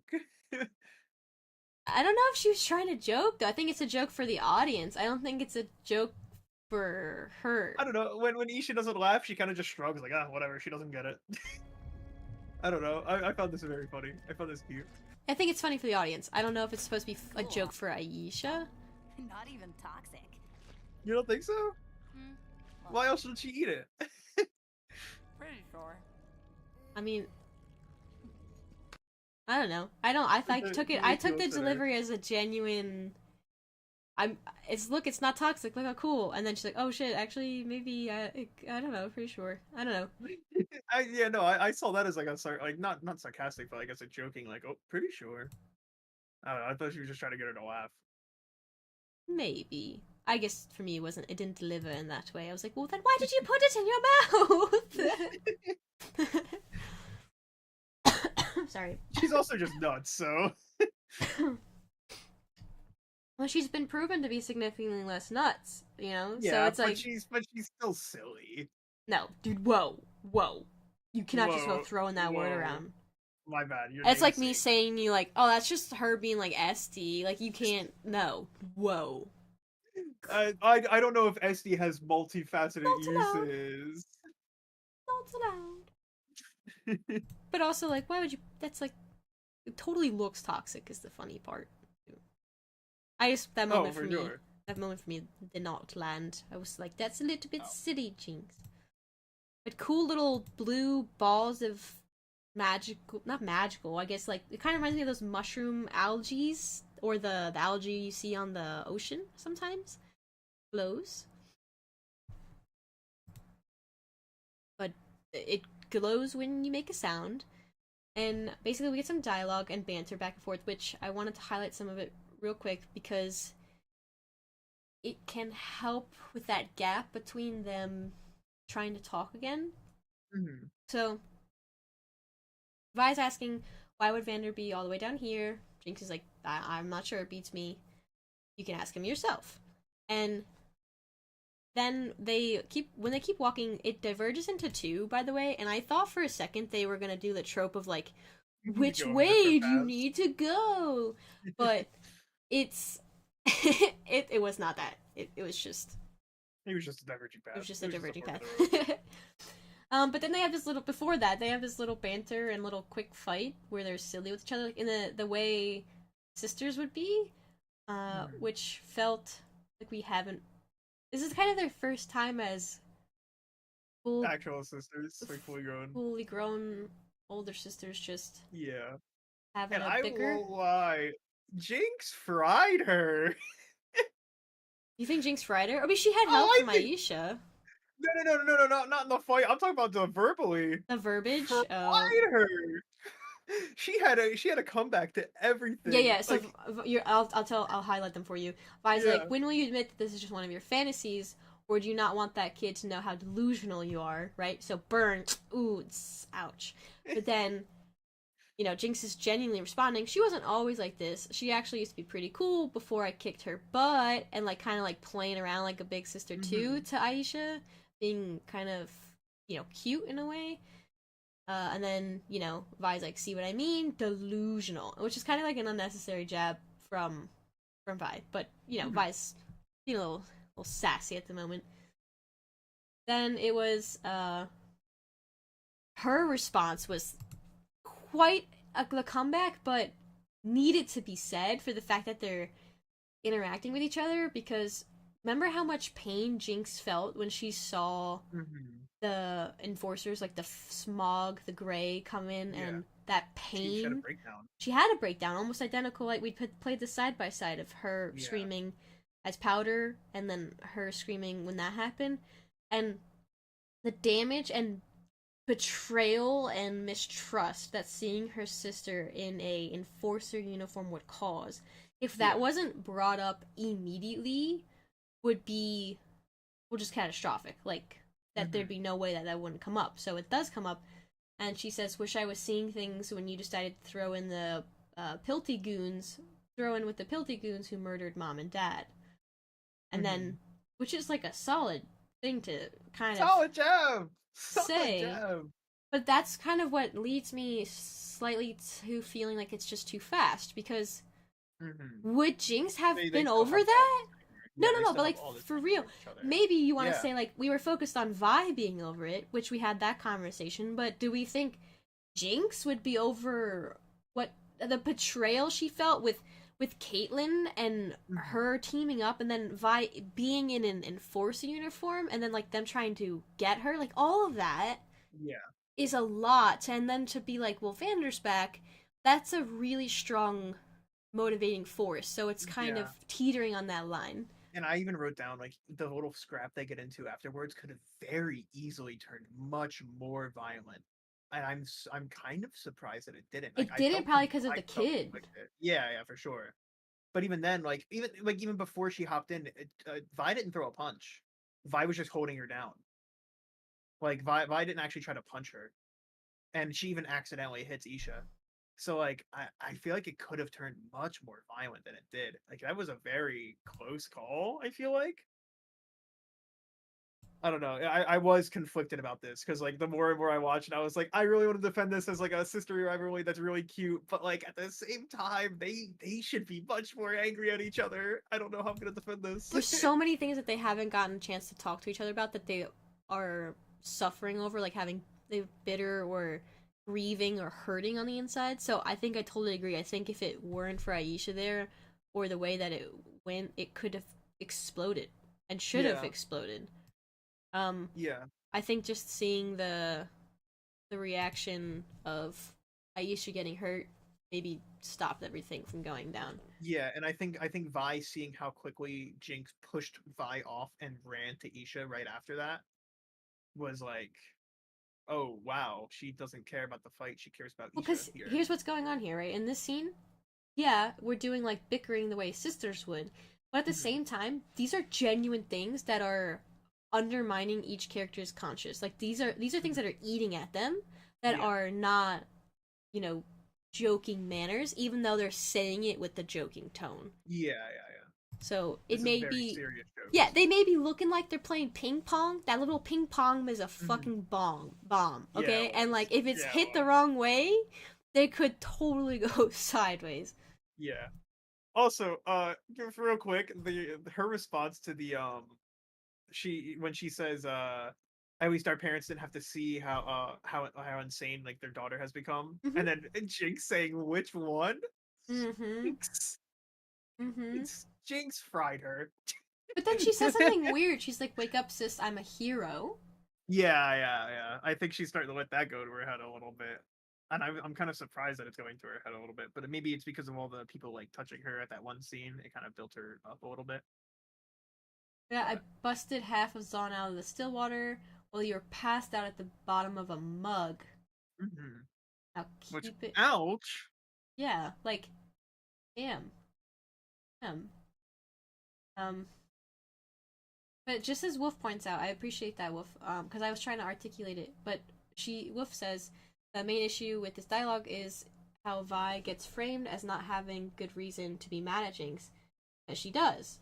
She just isn't able to actually verbalize it. So I'm wondering if that's the result of her being in like that grieving pit for 6 months, and like all the drinking and stuff, and or maybe not, just literally not being able to verbalize it, or if she should have been able to say more concretely what's going on. I mean, again, like I relate heavily to Vi, and I know I personally wouldn't be able to say that kind of thing.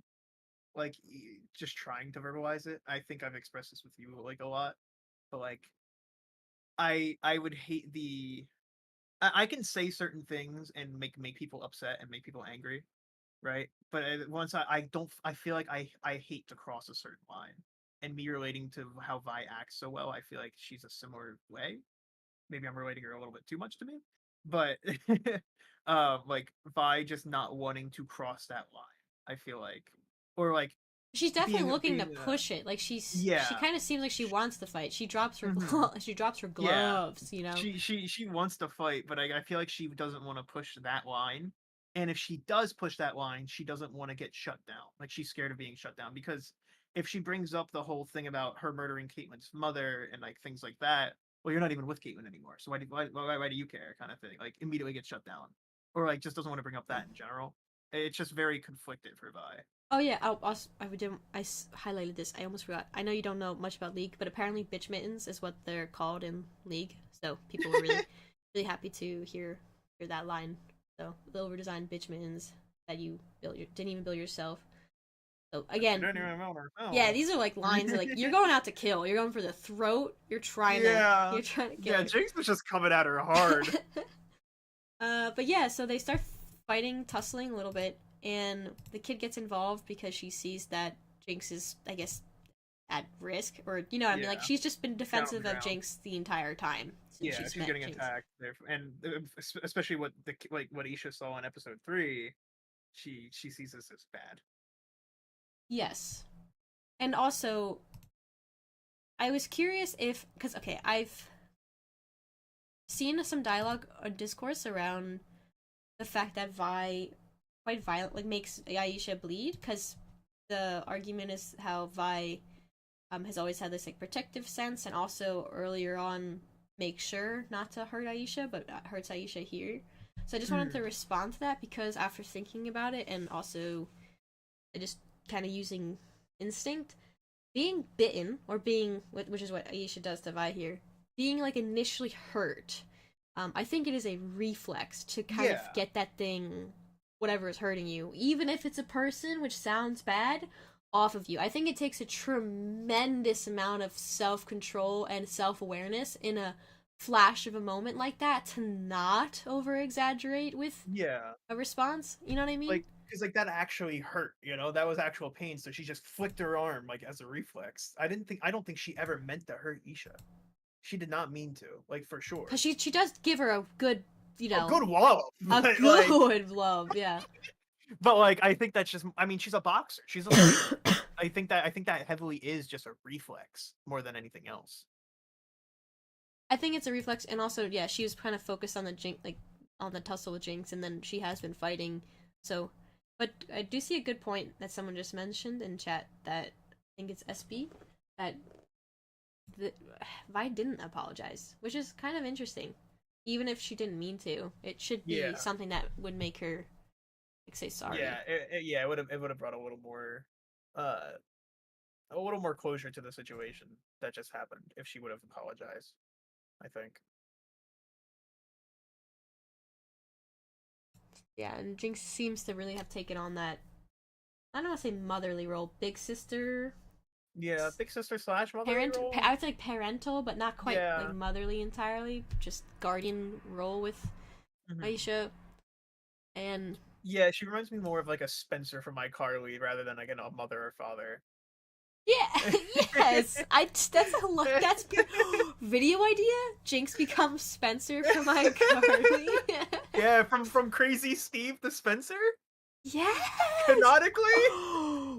Wait, I think we're actually on this something Hold here. on. I'm not even kidding. Alright, Chad. I want ideas. I want your feedback. Fun video idea, yes or no? I mean, I see it though. Like, I feel like I could lay that out. Yeah, we could definitely lay this out. Hold on. We have Okay. to go more in depth with this. I'm gonna do a case study on on Spencer now.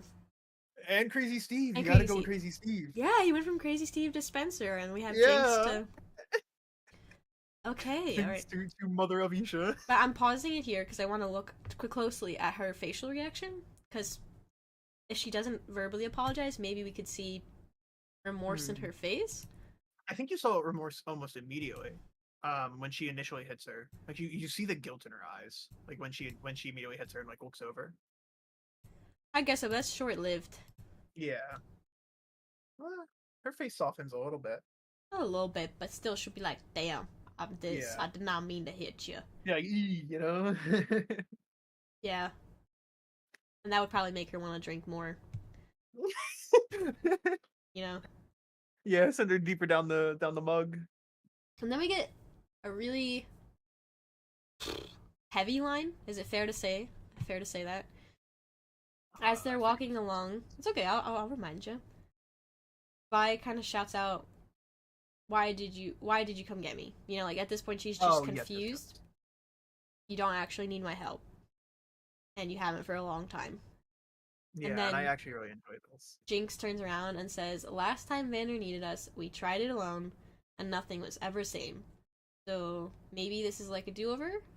Besides, he's your father too." Yeah, for this I wrote that like Jinx doesn't want to make the same mistake that Vi technically did back in season 1, like arc 1 of season 1. Like she doesn't want to not include Vi, like Vi didn't include her, which I found very, very, very cute. I really like that line. I really like that exchange between them. Vi's fist are rated E for everyone. Okay. I just thought it was very insightful of Jinx. I wasn't really sure that she had that level of awareness because she's kind of been shown to be quite aloof at times. It seems like for Jinx, when something is gravely emotional, like super dense with the trauma, like even mentioning Vander's name or something could trigger her in the past, but she seems to have leveled out through that time skip and from everything that's been happening, and particularly from taking responsibility of Isha, the line from her of saying that, you know, I thought maybe we could, it's like a do-over. Yeah, do it together. I was like, damn, she's definitely spent a lot of time thinking about this, and I don't know. Okay, I've conflicted in this moment because it was very sweet, but I was also like, no, there's no way they're working like they're is this happening? Like I sat back, it's like I was like, this is happening? Like no. They're like cool with each other, and something inside of me still is not quite understanding how they're cool with each other right now. Like I'm happy that they are, and I'm enjoying watching it, but I can't quite put my finger on it. But some part of me feels like their connection is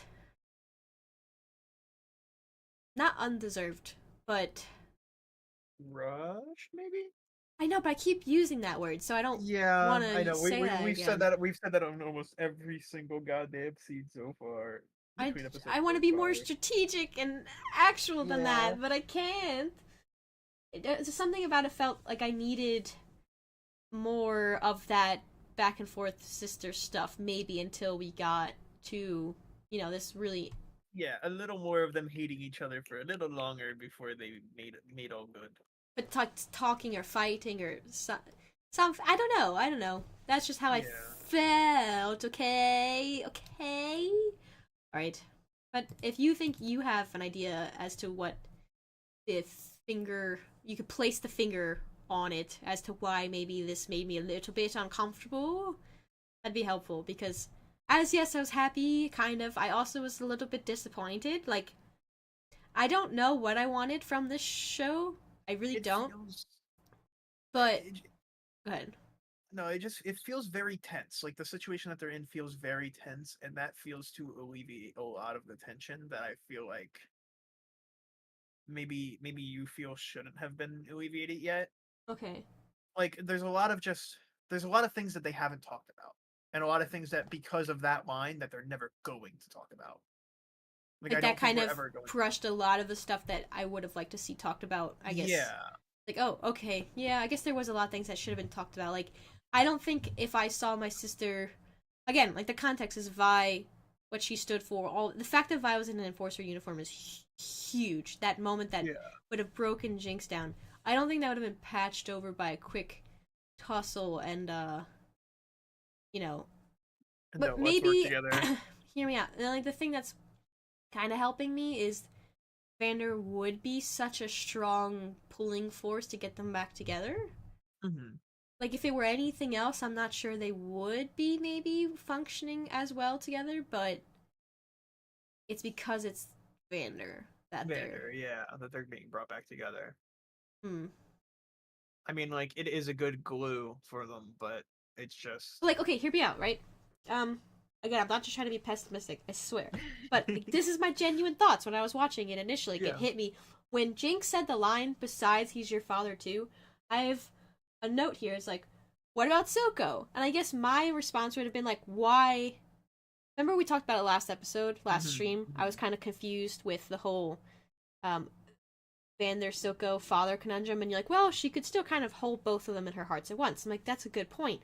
But why would Vi call out the betrayer, the traitor kind of mentality that Jinx had? You know what I mean? Like, Why wouldn't she say, "Hey, you were with Silco, like you well, cared like about Silco more?" because he's your father too, is what Jinx says. Yeah. Yeah. So Why wouldn't she have said why something wouldn't she along be the like, lines he's of, not your dad anymore, or like something like "Yeah, that? like Like, you chose Silco." yeah, like something like that. Like she doesn't really stand for anything that she's done. It's kind of just brushed. Yeah. Like she did choose Silco for a long Yeah. time and created a lot of fucking problems under Silco. Yeah.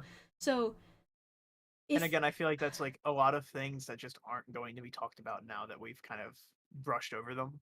And I think it's a lot of things that that should be talked about still, I hope for sure. maybe we could see it too. Maybe we can, but I don't think they will because like I feel like this would have been the opportune time to talk about it, especially when they get to the little shack that they find down here. It would have been the opportune time to talk about it, but we just don't get that scene. Like we don't get that talk. Oh, Yeah, well, I'm not like mad at it or anything. I just was curious why there wasn't more things said. Is all. yeah. I just wish we had more time with this, Yes. like most things in this arc specifically. Oh, Chris makes a point that Jinx shot Silco for Vi. I Yeah, understand that, but also in the same breath, like two things can be true, and Vi, even if in Jinx's mind she knows that she's, I don't know, she still definitely chose Silco, and Vi would not feel like she would have contentions about the fact that she kind of viewed Silco at. Like, remember, Savika says, "Oh yeah, she's kind of like they're kind of like father and daughter now." mhm. Um, I think that would have some kind of effect on Vi. I don't think she would just be willing to Look past it. look past that so fast. Especially, Especially because of of Silco being the direct cause of Vander being taken, killed. You know, yeah, I feel like she would have pushed a lot of that blame, maybe even off of Jinx onto Silco. Silco. Eventually, yeah. Yeah, so like just for her to kind of forgive that is a little strange. I won't like I'm not gonna sit here and say I don't enjoy this, and I don't really enjoy this scene. I really enjoy like this whole entire interaction and their relationship now. But it could, like there are some things that are like about it, like most things. For so this is the problem though. I don't particularly feel that their relationship back together has been developed in a smooth way. Like not that it's been. It's not enough to constitute how calm and cool they are with each other all of the time now. Yeah, So I feel like I'm doing work for the show when I'm watching them interact. that's fair. My brain. But I Yeah. did enjoy later on we get that little moment of like by asking Jinx's opinion, and Jinx is like, you want my opinion. So like that kind of stuff helps mend them together, and like, okay, if you're gonna start trying to make them a team together again, you're gonna have to do a lot of little stuff like that. Yeah. But my like perception... I feel like if that little scene would have happened before this, right? Like her asking her opinion, and then they start talking about things, you know? Like I feel like it was a weird order as well. But yeah, I understand what you like how you feel towards it. I'm sorry. I want to like their interaction, because of course I'd be like, Vi Powder, Vi and Jinx or whatever, that's awesome. But right now I go, I don't know if this is like 100% feeling right. Like it feels like there's too much that happened in the past that's not being addressed, and yeah, I feel like every single character that we've had in every single arc could have had its own season, is the best way to put it. I mean, right. like I can't disagree and say they had time for it, but you know. But we'll move on. I'm sorry. Let's move on. I'm sorry, ST. Hopefully you're like, a lot of time. Hopefully you're not like Silly's big dumb. But you know what? I'll be big dumb. Yeah. I hate the way Silly feels about the show, guys. Oh man, you know what? You could kick me off my own channel at this point. Yeah, you're banned. Oh, I'm banned, guys. Goodbye. Yeah. Sorry, guys. I'm taking over.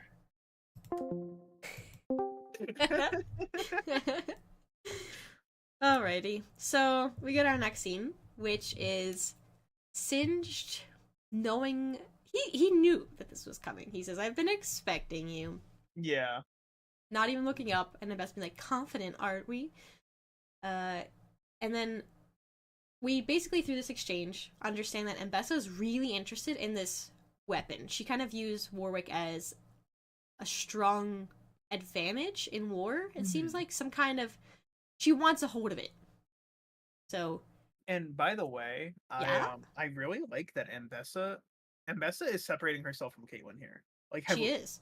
She recruits Singed for herself, not for Piltover. She uses like okay, I'm just gonna like, what's her name? Do we know her name? The daughter's name? Well, we do. Because in my notes, do now, but I don't really want to say anything yet. Okay. Well, in my notes, I wrote her down as Nora because I just see Singed as Mr. Freeze now. What? We'll get more into that later. But I just wrote, I said, can I just call her? I wrote her in my notes. I was like, can I just call her Nora to persuade Singed? Like she uses his daughter to kind of persuade Singed here, and like it's the only thing that he really cares about, and like you kind of see, I think you see him perk up when she mentions her. But yeah, like her tactics here are very, very different from Caitlyn, and I feel like it's very strategic compared to what Caitlyn was trying to do.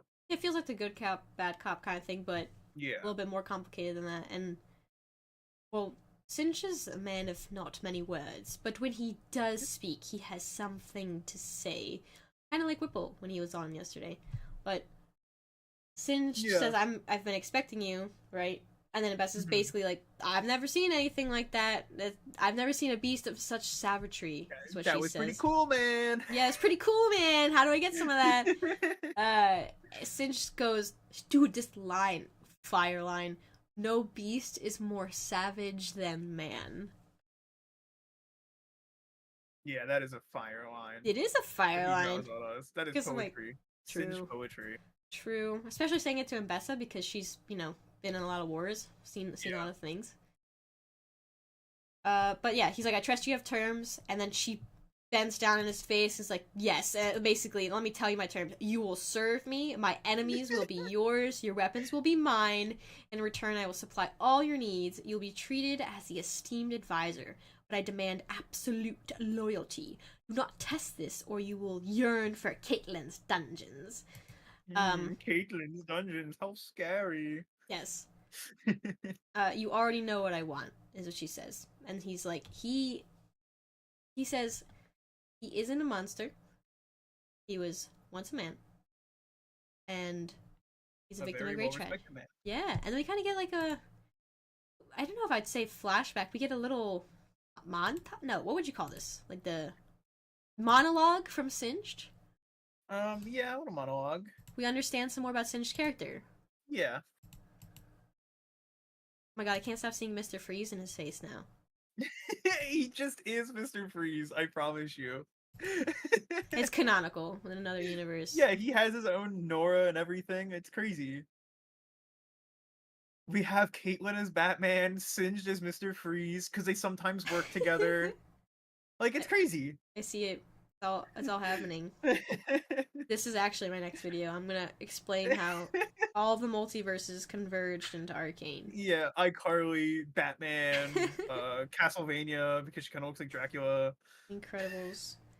Okay, Incredibles. so he has a nice monologue. I just wanted to read it out. In no way anywhere close to as good as he does, but he says he had a ferocious will to live, an incredible tolerance for pain. With him, I was able to make strides impossible by any other specimen. The mind I could not recover.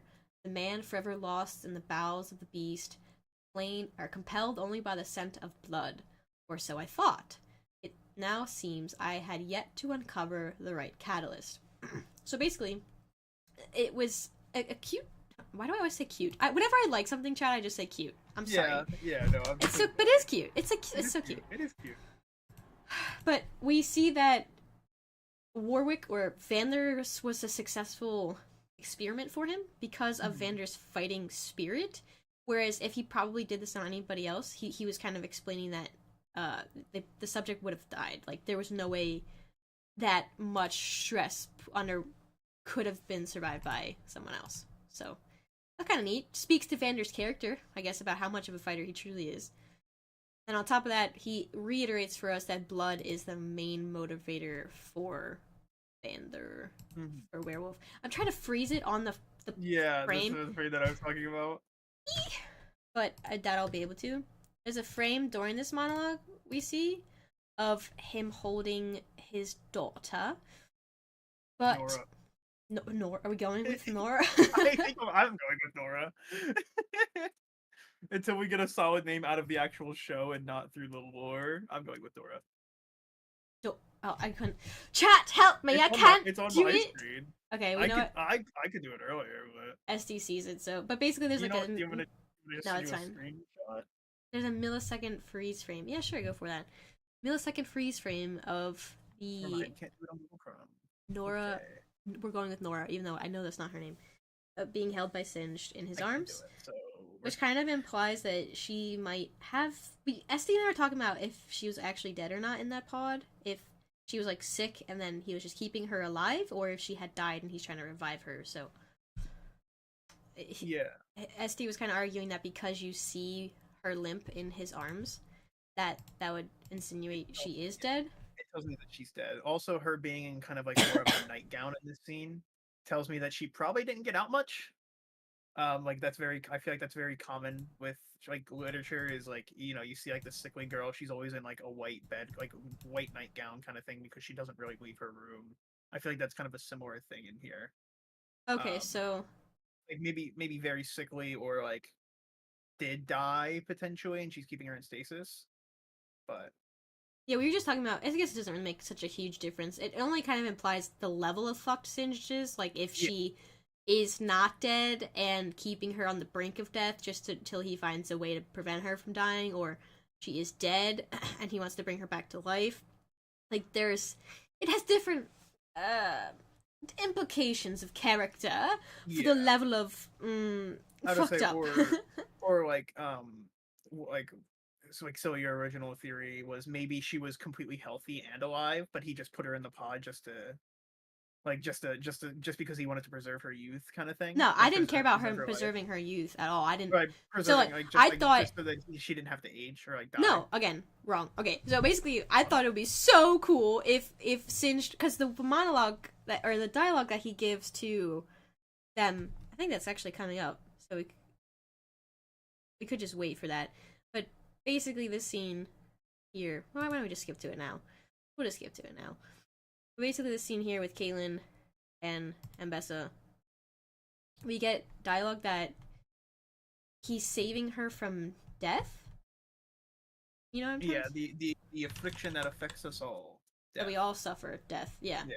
So, I kind of thought for a minute, because she looked so healthy in the pod. You know what I mean? She doesn't look particularly diseased or ill or anything. I thought maybe Singed had loved his daughter so much that the idea of her dying one day caused him great suffering, so he kept her like in a coma-ish state in a pod, and then is trying to find like a cure for death in a way. But I also see your point of view, ST, where you think she is dead, and he's trying to find a way to revivify her, or like keeping dead, her or like very much on the brink of death. Well, that's different. That's two different kinds of fucked. On the brink of death versus dead. One of them you are conscious for and can understand, like, you know what I mean? Like, that's a level of fucked where, like, being dead. The freeze frame that we saw, I would start leaning towards her being dead. Okay. But isn't it, don't you think it's not grand morally either way, but it's more morally fucked if she's not dead? I do think I think it's more morally fucked if she is dead, because like it's like you think for it's example, more if she is dead? if she is dead, yeah, for sure. Why? What?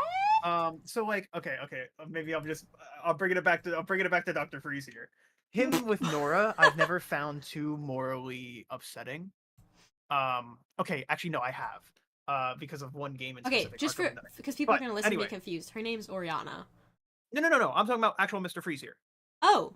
I'm genuinely talking about Mr. Freeze. Okay, go for it. So with his whole thing, Nora is actually on the brink of death, right? His wife is on the brink of death, and he keeps her in like a comatose state at all times. She cannot leave this pod. In that sense, I never saw it as morally fucked because. Okay, then you're not imagining the POV that she's suffering. Yes. Okay, I'll get to that. I promise. I originally, sorry, let me say that, did not see that as morally fucked because. Like he was just trying to keep her alive. It was very sweet in my mind. Right? Oh my god, no! No. Wait. I'm but waiting. Then in Arkham Knight, the video game, you have a little side quest that's DLC actually with Mr. Freeze, and you find out that Nora this entire time, first of all, I thought she would have agreed to this maybe, and like in some sense you were coping. I was coping for sure. But she comes out of the pod for a minute, right? And she says, "I did not agree to this. I don't want this, Victor. Like, I do not want this at all. I've been alive this entire time. I've seen everything that you're doing. Like, I'm still aware in there. Like, I don't want this. This is not what I want. This is not how I want to live my life. I don't want to come back and see you like this. Like, just let me die." And that broke my heart and made me realize how morally fucked it is. Yeah. So I think, going off that, I think it'd be way worse if he knows Oriana is alive and is continuing to keep her alive on the brink of whatever in this gooey tube tank thing, rather than if she's dead. Like, hear me out. If you play D&D, you know necromancy is like not as bad as maybe the kind of magic where you take over people who are alive's mind and like control them or like charm them and stuff like that, because the person's body, it's just the body, like it's just a meat sack at that point. Like, yes, that's not cool, ethically is not right, but they're not consciously in there. Whereas when you have, like, at the example of the end of this episode, like, Shallow's in that body, bro. And then, like, Victor uses that body. And then Jayce's like, yo, that's not cool. And Shallow's like, no worries. I'm still in here. I'm still... Whoa. We don't get to the doink yet. But, you know, I'm trying to say, like, for me, that's... Okay, we're getting way off topic. But basically, yes. So, just because we're on it at this point, let's establish real quick what's going on. We have Singed say more poetic lines, but also he keeps it short and sweet, only really says what he has to. He says, "Why does anyone commit acts others deem unspeakable? For love. Perhaps in another life you two would have been friends." And we see a little picture of her. We finally kind of see the reveal of... We could see it before in season 1, but from far away, but we get a nice up-close picture of his daughter. It says, "Everything I've done is to cure her. I believe the beast may hold the final key." So that lets us in on why he was motivated to creating Warwick. Mm-hmm. And then Ambessa asks, "Precisely, what are you trying to cure?" And he responds with the cryptic, "The affliction we all suffer, death." So, we now understand a lot more about Singed. He hasn't had any moments, but... Mm-hmm. He hasn't had many emotional moments. No, but this is a heavy... It's a big one for him, yeah. So, we see, and then maybe I can go try to find it, but I mean, immediately I had a side by side of his daughter next to Oriana, and I'm like, damn, they kind of look the same. But there you go. So you can see their face, and we also, I guess, get that confirmed. But I didn't know, I didn't recognize the name. So we have our answer now, don't we, Dr. Ravik? Ravik. So that apparently is Oriana's last name. So now there's a whole bunch of theories going around in regards to, is Victor gonna do this? Like, how is she gonna become? Yeah, who's gonna do this? Who's gonna get her at least functional? Mm-hmm. At least functional. But to speak on the scene, I actually really liked this.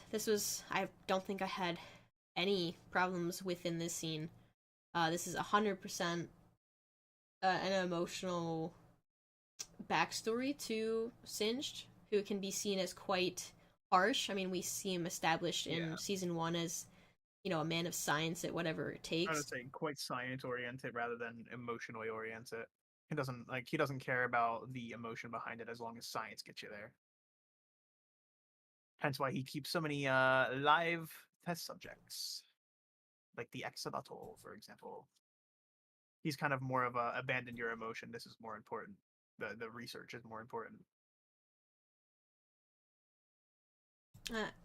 It's a very beautiful pod too. It is. It is a nice little pod. He designed this very, very nicely. Yeah, nice little secret room. So hopefully you guys enjoyed this scene too. For me, I enjoyed the scene.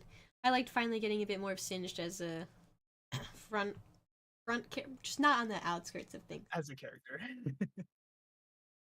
But yes, that's that. And let's go back. We're doing that thing again because it's Arcane, where we go back and forth between. Forth and back, even. Back and forth, even. Yes, left and right, perhaps as well. Right and left. Up, maybe down. Up and down is quite the stretch, though. What about down and up? Oh wow, look at that tiny little continuity error. The picture of the daughter is looking left in the cutscene, but looking right on this scene. Well, honestly, that's something that doesn't impact much at all, and no, it impacts everything. Oh wow, actually. You know what? Arcane 0 out of 10. Actually 0 out of 100. This ruins the arc for me, to be honest. I don't know. It's, you know, I think there's like one continuity error too in season 1. It was like a bottle with Savika. She like grabs it, and it has no top on it, but then she spits the top out. Then she uncorks it. Uncorks it, and it's recorked in the next second. Yeah, so basically we have continuity error is really getting out of hand. We have established that Singed is now working with Ambessa, pretty much, and Caitlyn doesn't know about it, but then they kind of play it off, it seems like, when Caitlyn confronts, like, hey, I've been doing some research and I understand who you are. You're Dr. Ravik. So I don't think that meant a lot to Ambessa. She still seems to be motivated by the conversation that they had. Yeah, she's more caring about the what Singed can offer rather than who he is. Oh, let me go back to this too. We get some frames from Warwick's perspective of what he had undergone, because when he was referring to the mind and how it was hard to break, we see this, which was interesting. Right? Because would he have known that was? Honestly, did he see this? Yeah. I don't think he ever saw the little monkey, the simple monkey. He may have heard it, but like he never saw it for sure. Oh yeah, that is a good point. Why wouldn't Caitlyn wonder why the prisoner isn't in jail still? I mean, I assume that Ambessa would have just said, "Hey, we worked out a deal. Like, he'll be working for us, under like extreme guard." That's the thing, is I think it's a lot of like assumptions we're playing for it, though. Yeah, but like, I mean, I think that's fair to assume, considering that he's out and working again. Like, he's working in a lab. I feel like that must have been talked about. There's no way it was. Right? Nervous sweat, right? Yeah, like, you know. But it's also interesting that Vander sees the monkey. I mean, maybe that's just imagery for us more than anything. Could just be imagery for us, I guess. Yeah. But, like, I don't know. It's we do see what he saw on the bridge on, like, season 1, episode 1. the very first bits of the show to begin with. We see what Vander was.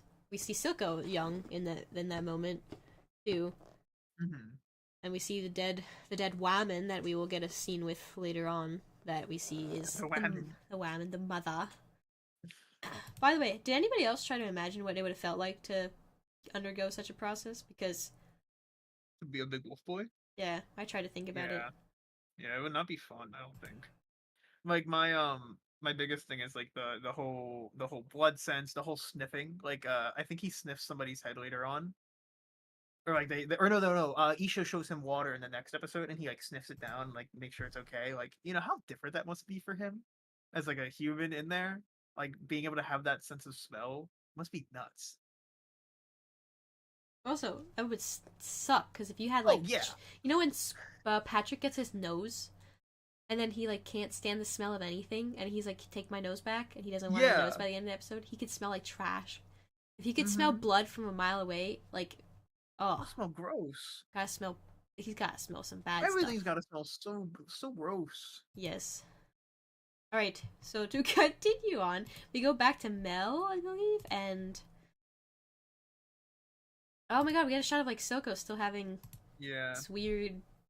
It's like it's an eye, but not his new eye.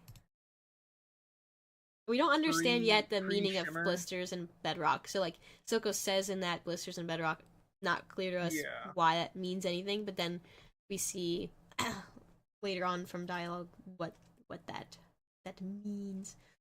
But yes, back to the Este's opinion of the worst prison ever. Yes, yeah, you know what? Yeah, I'm sticking by that. This is the worst.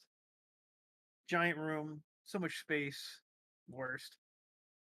The worst, obviously. Put me in an isolation chamber. There's all of the little ghost orbs, they're dust bunnies. Yeah, so much dust. I would be sneezing. I would be sneezing too. I would because I'm, we've been rock climbing for a while now. I'm like, I'd so try to climb out of that. Yeah, I felt the same thing. I was like, is there any holds? Any holds? Where can I stick my feet? But they exchange dialogue here. We get a little bit of foreboding that maybe something's not quite right. But it's only really through the music and through like a slight voice distortion from Kino. But we get a story. What up? Is that later on? I think my notes are I just put like their scene all in one spot, like their whole. No, I think this is. Oh no, this isn't the last time we see Mel. Huh? Yeah, we see her a little bit later on, too. I think, right? Is this when she pushes the? Yeah, this is when she pushes the button. Yeah. We do see a little bit of. Go ahead. I already know what you're saying. I start here and I'm like, I don't understand her powers at all. Mel's powers? I don't get them. She's so confusing, and I'll talk about it a little bit more later on. But she has so many. Like, I don't get it. What does she do? Like, what is she? This is one of those things where I'm 100% reserving my thoughts until I see what they're doing at the end. Yeah, yeah. Mine are more just questions. Yeah. I understand from what he was saying that this chamber was specifically designed for somebody. I forget what the exact word that he uses for something. Basically, it sounds like whoever had like whatever. Orculum.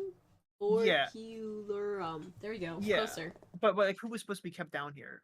Somebody's supposed to have like basically whatever Mel is like the person that's supposed to be down here and like has access to whatever secrets this chamber holds, right? That from my understanding, that's basically what he's saying. Now, my question is, what the hell is she doing? What is her powers? Does she have intuition? Does she have magical protection powers to protect them from a rocket that shoots into the council building? Does she have magical explosion powers that allowed her to outburst energy? What does she do? What does she do? She's so confusing. My friend, I will have to kindly resort to chat or I'll get back to you after episode 9. Yeah, exactly. I'll get back to you after Arc 3. But like for now, I just have nothing but questions about her. She is very confusing to me. It seems like she draws the symbol that's on the wall before she actually sees the symbol on the wall. Like, she's looking forward, and she's just kind of intuitively drawing the symbol. Yeah, like, is it just intuition? Yeah, and she looks confused herself and then pushes it. So at first I was like, what? No. But then like upon rewatch, this is actually something that got kind of slightly less sensical. Like it made a little bit more sense because I was like, okay, so she drew that symbol without looking, and this is a place that exists within her mind, or like within a excuse me, a mind place or something. Like it's I I actually don't think so. I think this is a real place that she got brought to, and this is where they would have brought Kino as well. well, what do you mean I by th- brought to? Because they show the imagery of her being wrapped with red magic, and like her material self is covered in like she's like in a bubble of that infinite place red. I call like a Yeah, that but place I call like a hear me dreamscape. out. I'm starting to think like she didn't. Where would she get taken to? Like you know what I'm trying to say? I think it's within her mind in a way. Like it's a So mind prison. based off what Kino says, right? Yeah, I'm listening. I'm listening. About the Akiorum or whatever, and like whoever's supposed to be kept down here. I think that this place is specifically designed that maybe they want access to whatever's in here. Like Black Rose like wants access to whatever is down here or whatever this place holds, and they brought her here, whatever the fuck this place is or however the hell they did it. They brought her here specifically to test whether or not she had these abilities just through sheer intuition, and she does. She starts figuring it out. So Hmm. like that's why I feel like it's a real place and not just a dreamscape. Afterwards, I feel like she gets taken back into whatever the hell that abyss is or whatever that is. She gets taken back into it once she figures it out. But I felt like they would have let her keep going as long as she still believed that that was Kino, and that she would have been like, "Oh, let's get us out of here," and then she would have done the entire thing, and given them what they wanted. But now they're gonna have to like torture it out of her. Okay. I don't know how to speak on that. I didn't. I don't know either. I really don't know. This is just I my didn't take it guess. that way. The way, because like the idea of her being taken somewhere, especially because at the end of this, we see like her still wrapped in that red shit, and then like bursting out of it with that golden Hmm. thing. That all leads me to believe that this place is not, because she burst out of that red thing, right? Which means that like that feels like that would free her from this. So I feel like it's like the Matrix kind of thing. Like the red Yeah, thing that she's in right now is where she literally is, and this is more yeah, of and like they a just designed it around her. mind prison thing. Yeah, maybe. I didn't take it that way initially, but that could also be true. Okay. We don't know. It's I, very interesting to talk about though. I mean, we'll talk about it more once we know what's going on. Or Yeah. I freaking hope we know what's going on more, because if Yeah, it is a yeah. literal, like, I really hope you're not, right? Because if this is a literal place, the portrayal of her being in a material plane, like materially, actually, physically somewhere, doesn't make sense to me. Really? Doesn't make no. Why not? Just out of curiosity more than anything. Yeah, sure. I mean, from your tone, it doesn't sound like just curiosity, No, but I'm just curious as to why you think there's no way. it wasn't portrayed in a way like the red bubble that like swallows her, and then like Amir Elora, she's like they're in this infinite red nothingness. You know what I'm trying to Mhm. say? Like it's not, and then like they vanish from existence in that room. Like they just aren't there anymore, and the pen fell onto the ground. Yeah. So like that really leads me to believe it's a mental uh or if they it would be like, is it a teleportation bubble? Because like That's what I thought. that's, oh my god, I guess that, why how would they have like the infinite crap, and then the vines, the chains with the, and then Allura dies that way, and then she bursts out of it with like big old, like what, she burst out of a teleport bubble? What does that Yeah, even yeah, mean? and then at that point, where would she end up? That's But what I'm I mean, saying. but that's also just the same. I don't know. Well, I feel like it was teleportation because either that or they're holding her suspended somewhere. But like, I mean, either could make sense. But I mean, she could burst out and just end up here again. this seems like also, I think they're okay. I forgot. I think also the reason why I thought it wasn't a literal room is because of the way the wall moves, and the fact that like it's a brick wall that's like cut in these really elaborate ways that has like a ripple wave effect and pushable buttons like Indiana Jones. You know what I'm talking about? Like That almost convinces me of the opposite, though. why? How would Only a wall because move like that? this seems to be very unique and fantasy oriented, right? And like if this was to be some sort of test that maybe they even put Kino through, before they eventually figured out that he wasn't like what they thought he was and just killed him. If this was meant to be a test and they want something that's down here, it would make sense for the walls to move like this, almost like a Jedi thing, where like only a Jedi could figure it out. You know? I guess I just would want to know what's moving those rocks. Yeah, I want to know more about this place. It does seem very intricate and like but it almost seems like ancient in that way, where it's like this kind of like So do this you think they ability has set been up? lost upon society. Do you think they set up the lines on the wall, or is Oh, this yeah. okay? So you think it's like I think this was all intentional, all the lines, a all the little well, quote unquote cracks. gotcha. I was just curious because it seems like she bursts out of it is the thing. Like I don't think we're gonna see this place again. Yeah, I don't know. I really want to know if when she bursts out, if she comes back to Piltover, back where she left, or if she goes back here. Why would she go back here after such an explosion? Because maybe they hadn't teleported her anywhere yet. They just trapped her inside that bubble, and then boom, she comes back out and she's here again. I don't know. I genuinely Okay. don't know. You're just If your logic isn't making sense to me. I do not like it. No, if this isn't a dreamscape and they teleported her, I think that it's logical that she would end up back here because she didn't teleport again. But if they didn't teleport her at all and they just kept her in a dreamscape and then like made all this shit up. I mean, first of all, it's very intricate to make up, right? That's what makes me think it's a mind space rather than literal. But it feels almost too intricate to make up in a mind space. I don't know. What is it too? Dude? Like, 'cause at first it kind of reminded me of like a city, but then I was trying to like think of in like this circle down here. You have a bunch of lines that are different colors, and then different symbols that seem to pop out. And then we also get the line from Kino as well, which is interesting that it comes from Kino, knowing that we know it's not actually Kino. That says usually there's consequences for someone who fails these tests, deadly consequences. So it's almost like a warning from, I guess, if in your theory, then a warning from whoever set up this test. Or I kind of took it as a warning of like, don't try to get out of here. That's how I took it. But if it was more of your theory of do this test to see if you're the one, like they're warning you that if you fail the test that you would die kind of thing. Yeah, that you would get attacked by whatever defenses are in place. Yeah. Which is why Kino like warns against it, I think. Okay. Yeah, I don't know. This place to me seems real. I okay. just don't. No, I don't want to hang up on it anymore. Like we're good, dude. We're good. But yeah, I feel like there is like we get a slight vibe that he's not quite who he says he is with this voice distortion, and then Mel picks up. Different scene. I think that's here. That's later on. No, that's later on. Well, she says you aren't my brother. No, later on. I think. She says you aren't my brother. I promise you. Give me like give me like 1 second. Think you're gonna. Oh. Wow. Oh, this is the story. Okay. Yeah. This is where he talks about the rumors that he heard. Go for it. Huh? Cover it. You got it. Go for it. I was just gonna. Okay. My bad. Now I'm getting punished. You're getting punished. Go for it.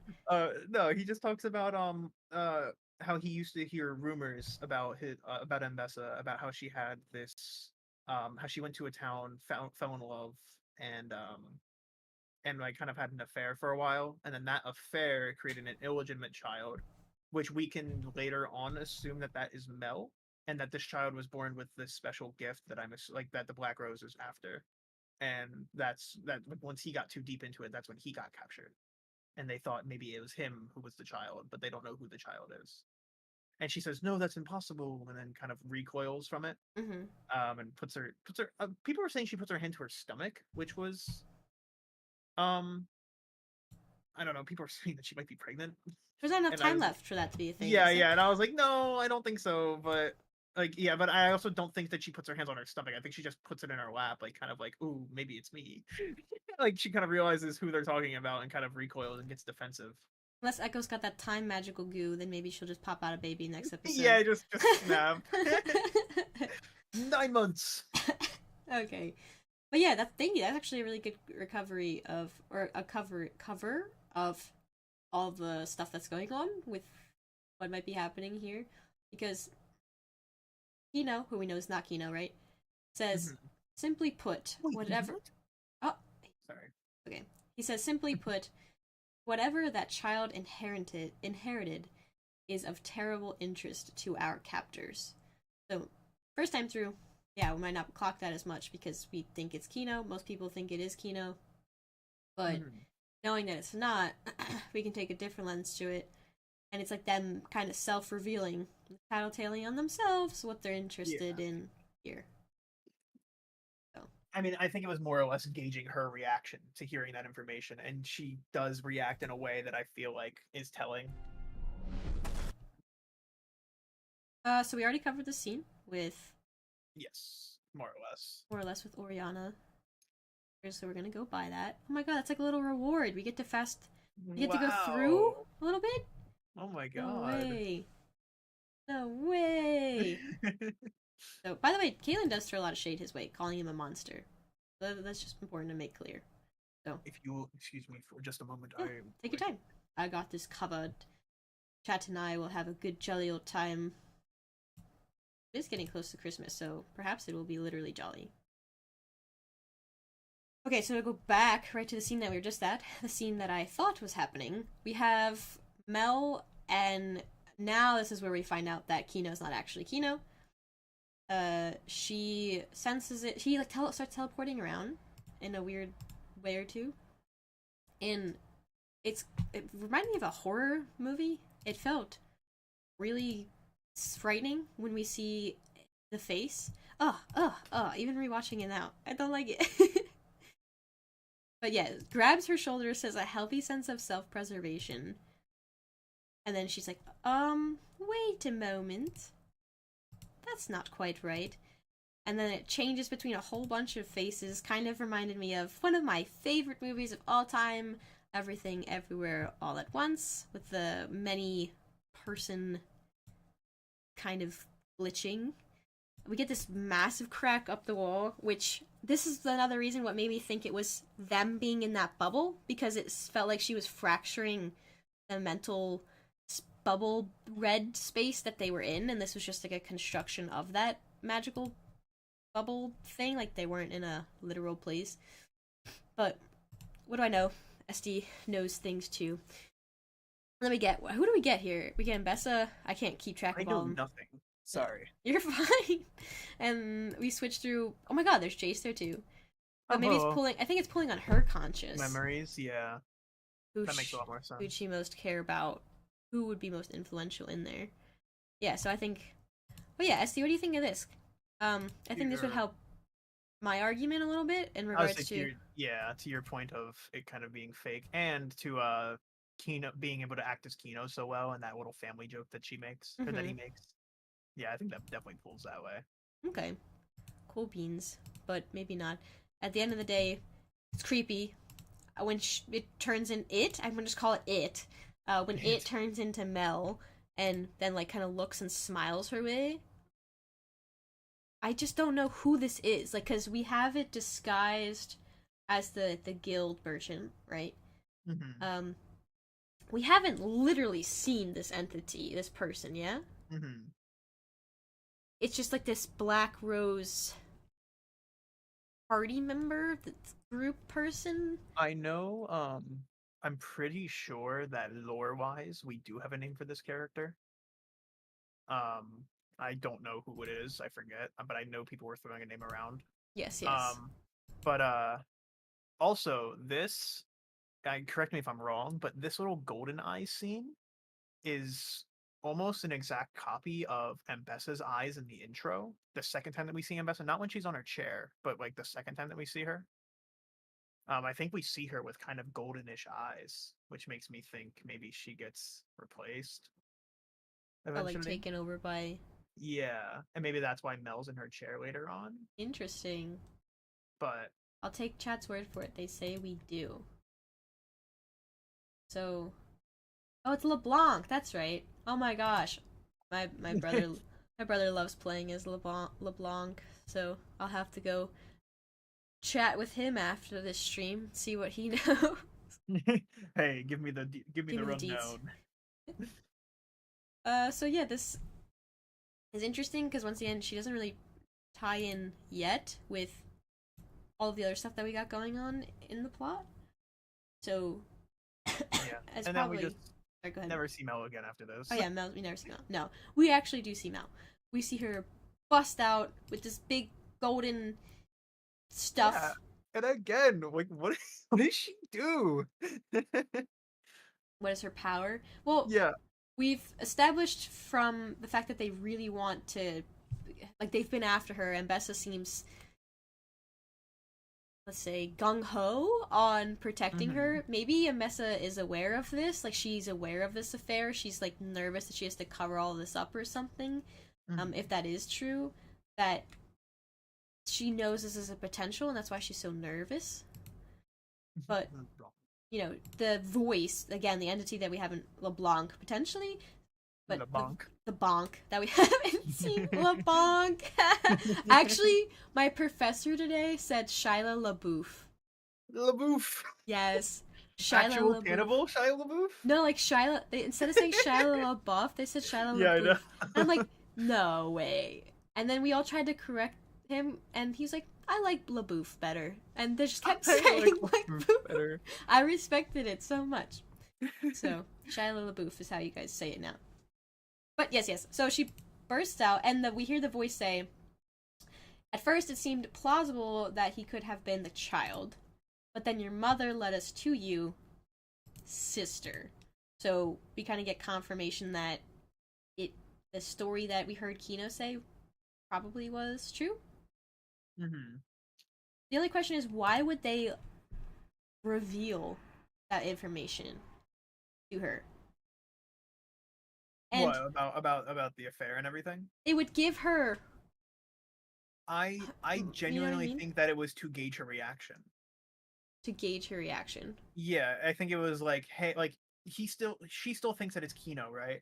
So let's say that she obviously knows that she has this power, right?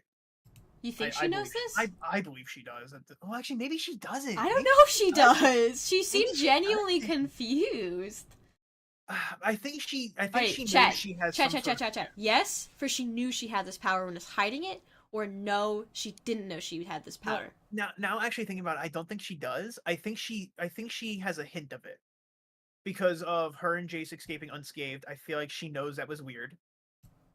Second of all, her knowing what the press on the thing, and then her recoiling once Kino tells her the story, like her recoiling and put her hands down. I think that was like telling too. It was like, ooh, maybe it is me. Okay. That's impossible. No, it can't be me. Do you think she had like a Spider-Man sense? Yeah, like a little tingly. A little tingly that she knew. Because I feel like when she was talking with Jayce, when Jayce was like, I don't understand why it's fair. Chat's immediately saying no, so. Yeah, no, I don't think she knows, but I think she. But someone said yes. I could see the Spider-Man tingly argument being something, but she does seem genuinely kind of. It could be one of those things too, where once she unlocks it, she like remembers and knows everything about it, and just has immediate control and understanding of all of it. Yeah, she just becomes God all of a sudden. Because I mean, she seems. This moment here where she breaks out. And it would explain our perfect circle that we picked up on, by the way. Yeah. It really would. I think that was 100% a catch that we had. I'm proud of that catch. I am. Yeah. Proud of that. Pat. Good job. I patted you on the. You're welcome. Thank you. So, yeah, we get that about Mel. We learned that Mel is a wizard, Mel. very paddleful. So, we're gonna have some things that she could probably do in the next arc. But yeah, she's got it. Like, what is she? What is she is a good question, because it's if she's the sister of this witch thing, Black Rose people, does that give her like what kind of connections and like what kind of blood that have her having? Yeah. What is she? I don't know. This was not on my bingo card though. I did not see it coming. I also didn't watch any trailers, so to be fair, I feel like I've been doing pretty good. So we go back to the tunnel scene where we You know, I have think oh I think I've done so well at not watching the trailers that I know somebody mentioned something about the trailers in the spoilers chat, and I read it, and I was like, damn, I wish I didn't know that. It's completely gone from my memory. I have no idea what I read. Like I actually just like gaslit myself and then thinking I didn't read that because I have no idea what that person that's a said or even who magical it was. power. You know, when I used to be a huge fan of all of the so Iron Man was my favorite of all time superhero because he has a heart condition and he has panic Mm-hmm. disorder and I have heart condition and I also have panic disorder. So I was so heavily invested in him as a kid growing up, and then you know Infinity War coming out, Endgame, I was still on board. I loved that so much. I purposely wore. You're gonna think I'm ridiculous. Are you ready for this? I wore headphones like the earbuds, played music, and put over top the headphones a pair of like big mitten headphones, like big over the ear headphones, and played music through that headphone just as a joke, like just to show that how committed I was. And I walked into the theater like that, and I literally didn't take them off until the movie Until you were started. sitting down. No, That's so no, sick. until the That's so movie sick. started. Because I remember Not a fucking person is spoiling this no, movie. not a person is spoiling this movie. Because it was one of those childhood things where it was more important. Because I was a kid growing up with it, Yeah. you care about it deeper than you do if you find it as an adult. So Yeah. I was headstrong on making sure not a single peep of spoiler got in my ear. And I think I probably looked psychopathic, but That's fine. That's hilarious. I love that. you respect that? I respect Oh, I you. respect the Thank fuck you. out of that. Oh, thank you. So my friends, I did it because my friends were like saying it as a joke, like, "Oh my god, you should put on another pair of headphones." I'm like, you know what? You're I right. will. I will. Absolutely. You're right. It can't help. It can't hurt. Sure as hell can't hurt. So, anyway, continuing on, we go back to the tunnel scene, and we see that Vander slash Warwick has detected the blood handprint, the scent of Aisha. That from when Vi hit Aisha, that the blood print has left something behind and has aggravated him pretty greatly. Mhm. But we also see from the claw mark here that the room they're about to go into, Vander slash Warwick has been to. Yeah. I don't know if he's been in it. It seems like maybe he couldn't get in. Yeah. Because it's 'Cause the also door's not too open. orderly. Like, I feel like if Yeah. he If got was in there. here, it would have been destroyed. But it feels like he called at it. Or well, no, yeah, no, it feels like he just called at it, not really got in. I was gonna say that little broken panel on the side, but no, nothing in here is actually broken. So I guess he tried to get in and couldn't get in. Yeah. Because it also looks pretty. Yeah, I think there would have been a lot of stuff tossed around. But we have some more. This scene is more bonding, I guess, between. More healing, I think is the better word, between Vi and Jinx. And we quickly establish through the gauntlets and the jackets that this is where. And the scratch mark that this is where Vander resided. This is kind of probably like this resistance bunker. Hideout. Hideout. Yeah. And I think it's quite cute that he went back down here. Is. We get a little V for Wait, Vander. am I crazy? What's up? No, go ahead. Keep playing this scene. Sure, I think sure. I don't think I'm crazy, but You I think could I'm crazy. be crazy and also be right about whatever. Oh, okay, no. Okay, yeah, sorry. I'm not crazy. It pans down and you see Silco's. Which one does she sniff? Does it sniff Silco's? I thought it was her mother's. I thought it was I guess it would be make more sense as Silco's. Yeah, I thought this was their little base to create Zaun. Yeah, that makes more sense. I guess I was just thrown off because of the line about how the way the mother smells. I was just my brain connected the two of her sniffing and the mother smell is the same, but that wouldn't make sense. No, yeah, because I think we got a really sweet scene from. I mean, I think actually to your point yesterday, about how she, or what we were talking about yesterday about how like she's kind of swapped back and forth between Vander and Silco. This is both of their jackets technically together, and she's reminiscing in both of them. I didn't realize that they were actually connected. I didn't realize that they were hanging out together. I thought they were separate, and she specifically like put her nose up to Silco's, but I guess she does it to Vander's. But I think it's very sweet that it's kind of both of their jackets together. I think that speaks to her love for both of them. It's a moment that answered some questions in regards to why. I think a lot of us were curious as to what would make Vander choke Silco out like that. Mm-hmm. I Yeah. was. I don't think we still fully got the answer as to why. No, it makes me curious if he was responsible for what happened at the very beginning of episode 1, season 1. If like he kind of set that whole war or big battle in motion and got Jinx's parents killed. And it makes me wonder if Vander was also a part of it, but kind of we also know that Silco, even in the like especially during the flashback that we'll see in a few minutes here, that Silco was always kind of like the mastermind, kind of pulling the strings of everything.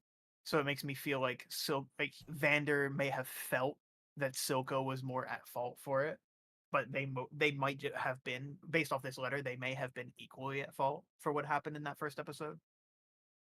What could I don't have know. been? We don't know, but All right, you know, so the it's a very letter. big what if. Let's see what it says. We see this letter, while we also see. Oh, okay, we see this letter, and it says. Well, we don't see it, but it says, "I've looked," and it's in Vander's voice, which is kind of nice. "I've looked everywhere, but it's clear you don't want to be found. God, I'm shit at this. I'm sorry. When she died, I lost my head. I told myself what I did to you was for the greater good, that you deserved it. But the dirt was on both our hands. Anyway, you know where to find me. Blisters and Bedrock. B."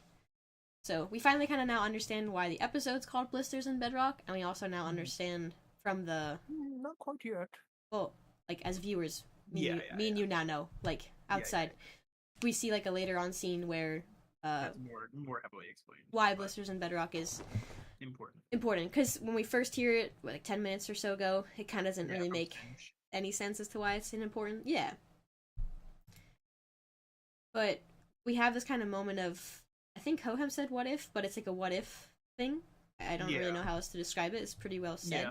It's just everything could have been different had this letter found him, and a moment of reflection, I think, for Vi and Jinx both in the room. Oh wait, we missed somebody leaving. Goodbye, Sejorid. Goodbye. Oh no. I don't know if that's how you pronounce it at all. I'm so sorry if I fucked. You sounded confident, so if they rewatch it, yeah, that's how you do it. That's how you do it. Go for it. So basically, we get that build up, which made me kind of nervous because I was like, oh, they're giving us some kind of, they're making us. He's gonna die. I don't know. I was just getting nervous. I knew he was getting. They're closing in. Like I was like, oh, they're getting close. So, we do have our encounter. How did we think this was gonna go? Like initially, how did you think it was gonna go? Kind of the way it did. Like it ended the way you thought it would end? Yeah. I mean, maybe regretfully, because like it's kind of like where my initial thought was. And I know some people have issues with how fast it was. But at the same time, rewatching it, I have different thoughts about that. Okay.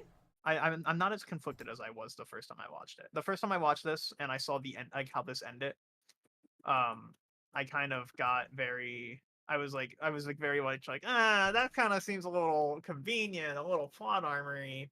But the way they set it up is kind of nice. Do you want me to get into like the end of it now, or do you want to watch it out and then get to it? Because I think it is. They show the clip with her dropping the gloves. And it can be a bit hard to not see that as plot armory. Yeah. Well, first of all, the first punch that she lands on him, does she split his face open? That's what I thought too. I thought his face was like in half. And like I know people say Warwick's healing factor is absolutely nuts, but my god. Apparently, I think he has a similar to like the Blood Forge and Smite. Like, I think he has some insane amount of self healing in League. Yeah, like he has like I mean, he says high pain tolerance, like and I know people say that he has an insane healing factor, like in lore, but like, jeez. Wait, what's the irony of her wearing the two-faced double dog? I thought the same thing. That's crazy? No way. Yeah. Isn't that the double dogs that we see from Singed that was experimenting that he took the eyes from? That's crazy. Yeah. Okay, so he is regenerative, and I thought his face was split too. I'm like, oh, he's fucking dead. That is nuts. Like, oh my god. But the end of this, originally I saw it as pretty rushed, but seeing him be conflicted, he sees Powder, right? And he immediately like lowers his guard again because like, oh, it's Powder, like I can't do this. Oh my god, what am I doing? I'm Vander. And then he smells Vi's blood and he goes, oh my god, wait, the blood. And he starts like freaking out again. And he goes back and forth and you literally see him struggling. Mm-hmm. I think that was a very good setup into him, like into him being okay with like him seeing Vi. Also, yeah, my god. But also like her screaming Vander, like he knows her But voice. his brain matter has to be somewhere in that room. Like, Yeah, I'm yeah, sorry. yeah. There's no That's self-healing fine. fast enough to regen your brain matter like that. My god, she clocked him. Yes. Yeah, that is insane. That is actually nuts. But yeah, no, overall, I mean, I'm okay with the way this scene went. Wolf is back. Hello, Wolf. Hello, Wolf. Hello, Wolf. Wolf, did you see that his head gets split open? Yeah, look at this. This is nuts. I don't know, like that's the level of self-regen that's maxed out. Gotta nerf that. That's some Wolverine type shit. No, Wolverine can't even do that. If his brain not matter that and all quick, over the though. wall, no. Oh, well, he's still shut. regenerating. Wolverine regens, but I don't think I could imagine him splitting his brain matter in half and then regenning that. I think he legitimately can. Wait, I could think you that's like part of his lore. You haven't seen X-Men. Huh? No, I haven't haven't. seen X-Men. We'll watch But I've read- X-Men. Yeah, no, yeah, we need to watch X-Men. Okay, but listen. Question. Could you hypothetically keep cutting his head off and then like regen his head? Or is it the body that would regen? Like if I cut Wolverine from head and like head on one half and then the body on the other half, would the body regen under the head or would the head regen above the body? Like is the brain more important or is I think the brain's more important. I think the body regens, not the brain, not the head. So you know what? That speaks to the fact that brain matter of him being spread around this room would mean that he can't regen. Well, no, because okay, we've seen if we want to go this deep into comics, we've seen Deadpool be torn to literal atoms. Deadpool is not the same as Werewolf. I know. Deadpool is definitely different. Don't. All right, fine. Let's compare this to Deadpool's healing factor. Okay, that is definitely Deadpool's healing factor. He heals up. I think he heals up faster than Deadpool. He instantly got his face back together. Yeah, he did. Like literally within a second.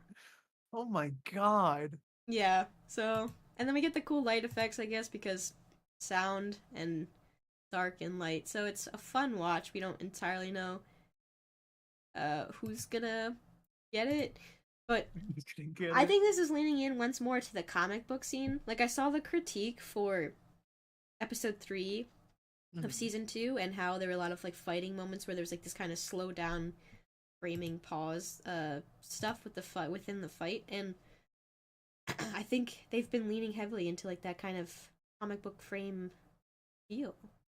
I don't know. Yeah, like instead of like actually showing like punch for punch, they kind of just do like a little montage here of fighting, which kind of made me upset because I love seeing Vi actually fight. But by the way, why does she say "hark" there? Who says hark? I'm sorry. Jinx. She screams out "hark." Does It's she even in the scream hark? captions. What does hark mean? Well, I mean, I'm pretty Definition sure it just means hark. means like listen to me. Listen. Like, You know what? yeah, That could just be a cultural thing. I don't think we use hark over here in America. yeah. I mean, maybe, but I don't know. It's just a very weird thing for Jinx of all people to shout out. I Oh, just by don't- Wolf. I don't think we understand though what it's like the way it's used. Catch. I don't think I've ever heard anybody use it except one time, and I was like, No, I've only ever heard it in like I think Dragon Age, like some medieval games where it's like "hark, listen to me." would totally be. I Or don't know. like "Hawk the Herald" or something like I that. don't know. I also thought that it was just a sound that she made because I was like that wasn't a word. And now that you point out, I guess it is a word, but It's a word. it's a word that I don't feel is used around me. So I thought maybe it was like a European word that they were like, hey, in the France places we use this word, and that's why we put it in. Yeah, I don't know why she randomly just shouts "Hark." It threw me off so much because I had captions my second time watching Wait a it second, around. I have a low-key critique. Uh-huh. I could be wrong. Alright, here we go. Just thought about it, so we can talk about it. Yep. A large problem of what's happening here is Jinx is trying to tell Vi, like, that's Vander. Like, please relax, like, everybody relax, this is Vander. Like, Vi, it's him. Why was she not briefed? On him being a giant wolf? For real, why was she not briefed? You know, No, like, that actually doesn't really make any sense. They had a lot of time to talk, yeah, it's a and good question. they were walking in silence for a lot of it, and I think Vi would probably be asking questions, or someone would want to do some explaining. Like, between her stopping choking and being like, hey, you're delusional, or whatever, I just don't understand why she wasn't briefed. Yeah. I I don't know. I mean, maybe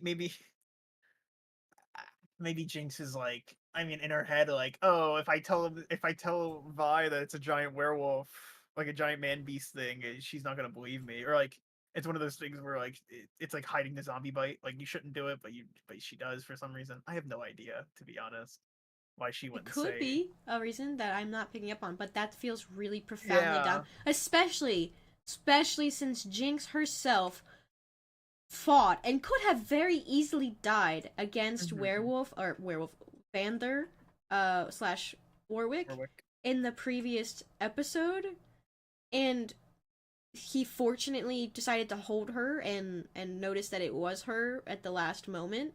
So Mhm. I she mean, should critically understand that it's important. Vi knows this off the bat, like, hey, it's not gonna look like Vander, but this is Vander. and Chris could have been Chris could be right here. He says, I mean, Jinx showed Vi the claw marks. I'm pretty sure she was briefed.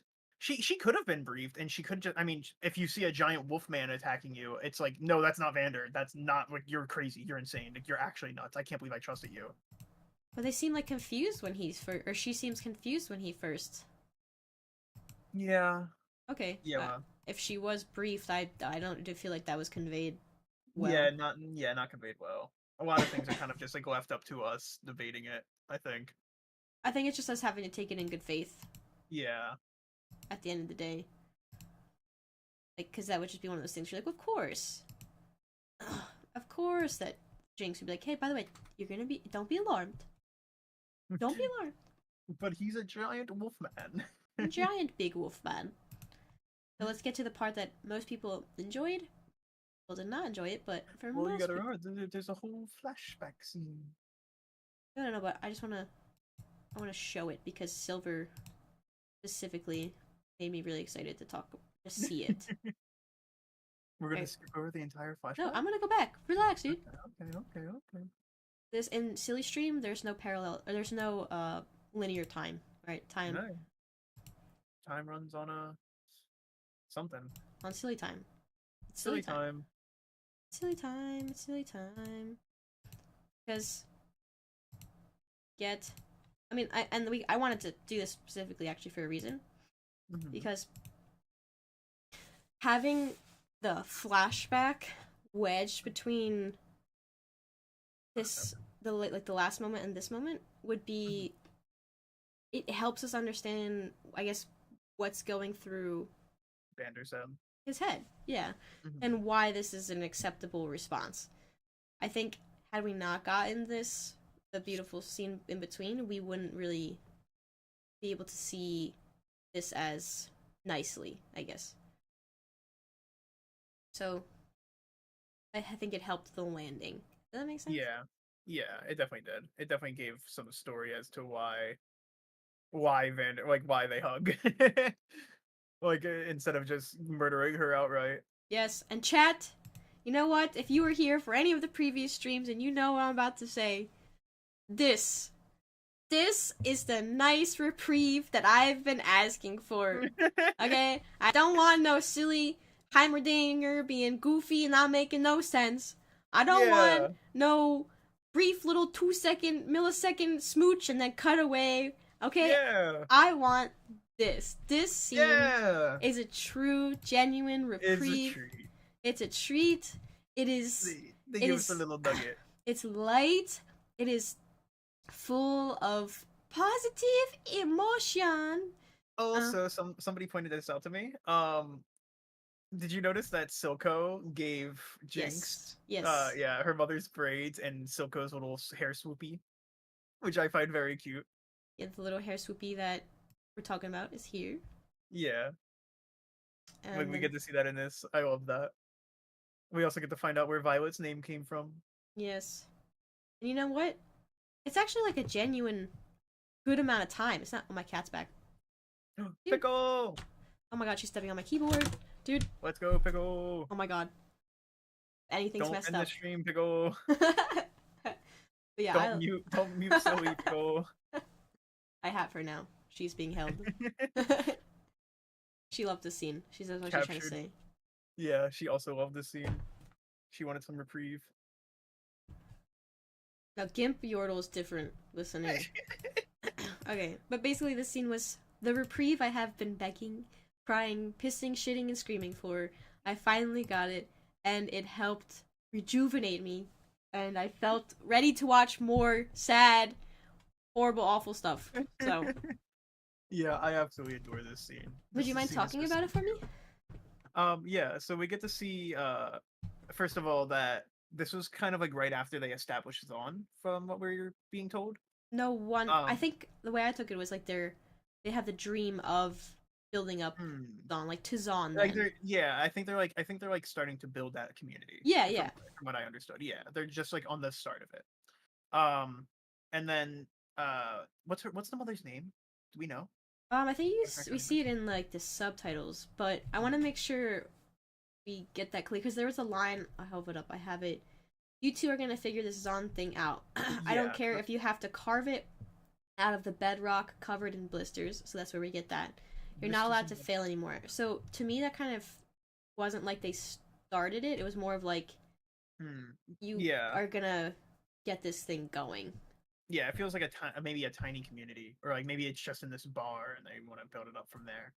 Mm-hmm. But like, this is kind of the start of that.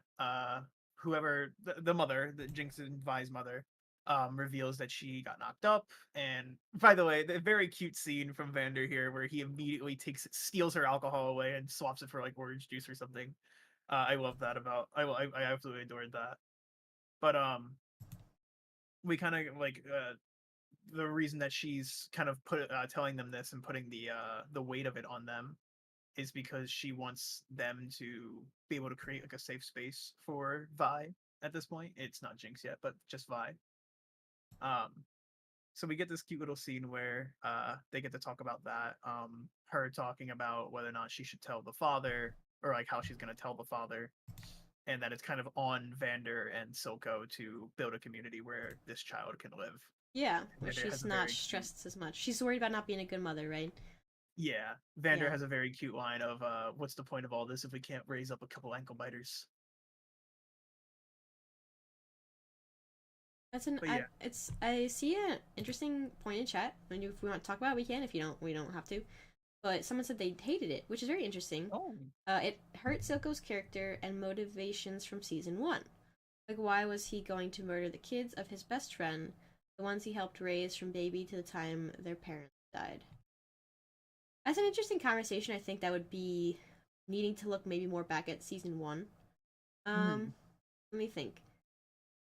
For me, it's like he seemed so motivated by the idea of Zaun, but in the same breath, if his main motivations for Zaun were kid oriented, I mean, we don't know. He went through a lot of grief, loss, and pain, it seems like, too, himself.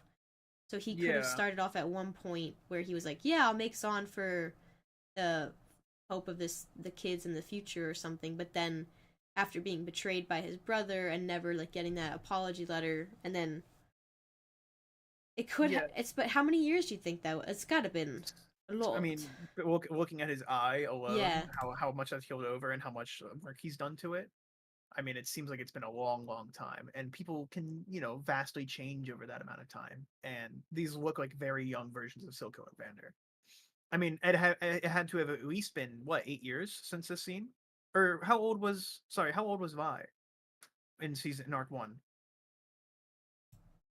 I'm maybe not quite sure, but I guess it's an interesting point because, right, if his motivation here is that it's to help build the Zon for like her kids and like so it's better for everybody, but then gets to yeah, the point where he would kill those same kids. Maybe he just got so interested in the progress. becoming like progress and like doing like justice kind of thing, like Yeah, making Zon just at whatever cost. And also, he did get betrayed by Vander. Like that was a huge point. Like remember that imagery of the hand on his neck feeling choked. yeah, So, and hmm, those same kids also, who were raised by Vander, the guy who betrayed him, were the reason that all of his work, like all the work for Zon, was about to be torn to shreds because Vander wanted to keep them safe. oh, So I mean, like like there's a lot of emotion that goes into it. I think, he didn't and necessarily seem happy about it though. It wasn't like he was, I'm gonna kill these kids and relishing in it. yeah, exactly. Maybe Like I that's think why he there's was also so quick to embrace Jinx. Because I always thought it was kind of yeah, weird how fast, or Powder, I mean, but like how fast he like yeah, how hugged quick he her. swapped. But maybe it's Hmm. because now we know that he knew the Yeah, relation of who yeah. she was. He knew who Powder was Yeah. and kind of felt responsibility for it, especially Now because that she you does still think look so much about like his it, mother. maybe he secretly loved this woman the whole time. They Yeah, do. They are both giving her the eye. Oh my they god. are. Okay, Yeah, like they they are are. definitely both flirting with this woman. Like, come on. Yeah, and he kind of sees the mother in Jinx. I mean, look at the way I want someone looking at me the way Soko looks at this woman. Like, look at that. He's all for it. So maybe he was like, yeah, I'll father your babies when you're not here no more. I got you. I don't know. It's very interesting. And someone did point out, was it the same person that said it? Like the whole he is completely reborn drowning scene. So it's an Yeah, interesting. Like he seems changed. he, But he did say that this like wasn't him anymore. if they came out in a year, 3 years, 5, 10 years goes, we're gonna come out with a 5 episode arc on how Silco became and how Silco and Vander had their whole backstory. That'd be great. I'd Yeah, love to I see would, I that. would, I would, yeah, I would love some story between Vander and Silco. It feels much more interesting. What do you mean? More interesting than this? Maybe I think so. I want Whoa! knowing this little nugget that they gave us. I would love to It is see a little Vander and nugget. Silco. Yeah, I would love to see Vander and Silco's story because God, they just seem so interesting to me. Silly I would still love a little Silco sequel. simp. That's a tongue Yeah, you twister. are. I'm not denying it. I said it's a tongue twister. Of course, I'm Silco on my server. I love Silco. He's great. He's a good guy that just got choked by his bigger brother and came to resent the world. No, it's Yeah, all it does is just take one person choking you out to really make you hate the world. more complicated than that. But I did really like this scene in regards to if we want to talk about maybe more of the themes of what the show's trying to go for. Often there's the thematic relevance of how much responsibility is put on those in the Undercity for the responsibilities that they take or for the choices that they make and what kind of responsibilities should they actually have for that when a lot of their situation could be presented as oppression from the upper city, right? Like neglection from the upper city. Yeah. And we see here that like the purity almost of the intentions of the creation of Zon, and it's something that is pretty universal. It's not something that can be undermined by like an evil or self-fulfilling intention. It's like a sense of protecting a sacred kind of thing, like a mother and a child, and trying to build a community around that. So I enjoyed that because with all of the things Zon has going on, a lot of the drugs, Shima, right, Yeah, and this is kind of a lost. the violence and all that. All this is this initial idea that they tried to foundationally build Zon with is definitely a little bit lost, if not very lost at this point.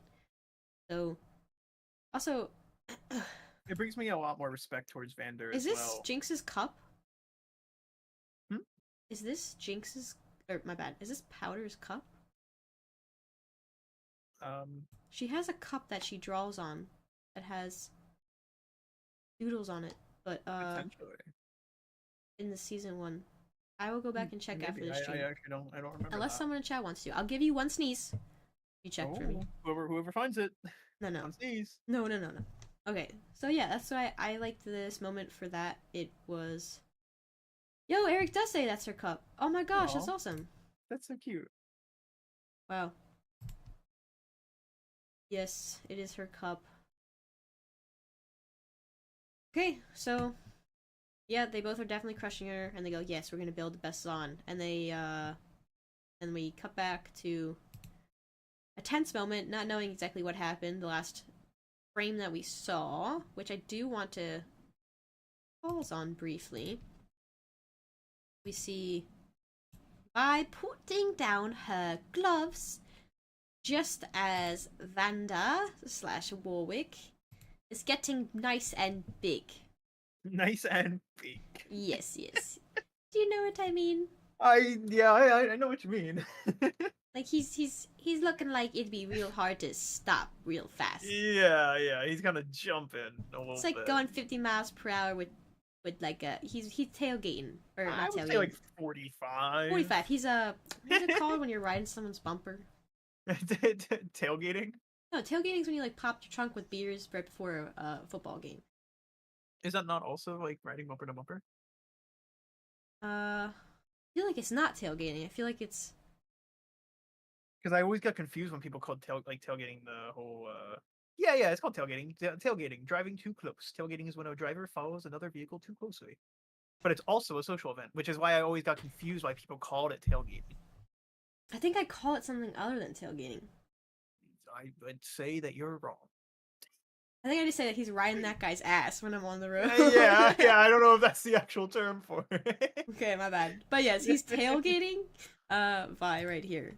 And I'm like, damn, if he has negative 0.5 milliseconds to stop. So I don't know. I'm surprised he didn't like tackle her and like hug her on the ground kind of thing. I'm kind of surprised it was as peaceful of a hug as it was. Yes. Me as well. I think they probably would have fallen over at the least. Yeah, like been on the floor. Ass riding. There you go. That's probably what it's called. Yep. Yeah. Ass Okay. riding. Ass riding. Yeah. Okay, got it. So you Yes. said ass riding, and I was like, whoa. Sorry. I just don't know how to call it. But yeah, it's No. I thought you said ass riding. Okay, we're going back to the script, son. Okay, all right. So basically, we have a script. we're going back to the show. Vi is told by Jinx, like, please, it's him. Like, please listen to me. And she takes, as chat has said in 2 different ways, it's a moment of faith or it's a leap of faith to trust Jinx after everything that's happened and put her gauntlets. It's just kind of weird too. I found this kind of weird because her gauntlets were like down, but then they're also back up. But they were embracing in a hug, so she decides to trust. And then it says the line, "What are you waiting for? He's your father too." So we get a huge payoff here that I don't think I was expecting. I don't think. Yeah. I didn't think they would go this way. But I also don't know what I was thinking they would do. So, but I didn't think we would get this. Yes, I thought it would be harsher. This little line eats me up too. Eats me up. I love it. Eat you up. Yes, he's your father too. And then even Aisha joins in. Yeah, Isha. Yeah. Joins in. I kind of low-key had 2 personalities when Aisha joined in. Yeah. Yes, I am afraid. Like, what to are you doing admit. here? Half of me was like, he's not also your father, however. Yeah, it's not yours. He's not yours. But then the other part of me was like, I think Vander has come to represent something. Represent fatherhood. Yeah, he's just, yeah, he's not. I could see it being fine, but Aisha joining in is like, this is a moment for the girls. Stay out of it. Yeah, I take it as her trying to like join the family, which I find cute. I enjoyed it. I just not sold on her is the problem. On this kid, I have not come to, like, when she died, I was like, oh, that's so sad. Whoa! When she what? When she dies. We don't know that. We don't know that. We don't know that. We haven't seen a body. Okay. I haven't seen a body. I haven't seen a body. It's I haven't seen a body. crazy. A nuke went off. I have not seen. I God. have not seen a body. I do not believe it. Okay. Well, the idea of her dying didn't upset me as much as I think they wanted it to. Wow. It Yeah. broke me. What? It was Guess sad. I guess that'll be an interesting thing to talk about next stream. Oh no, I definitely will be. That last battle scene had me thinking some things. I was like, oh! No. Okay.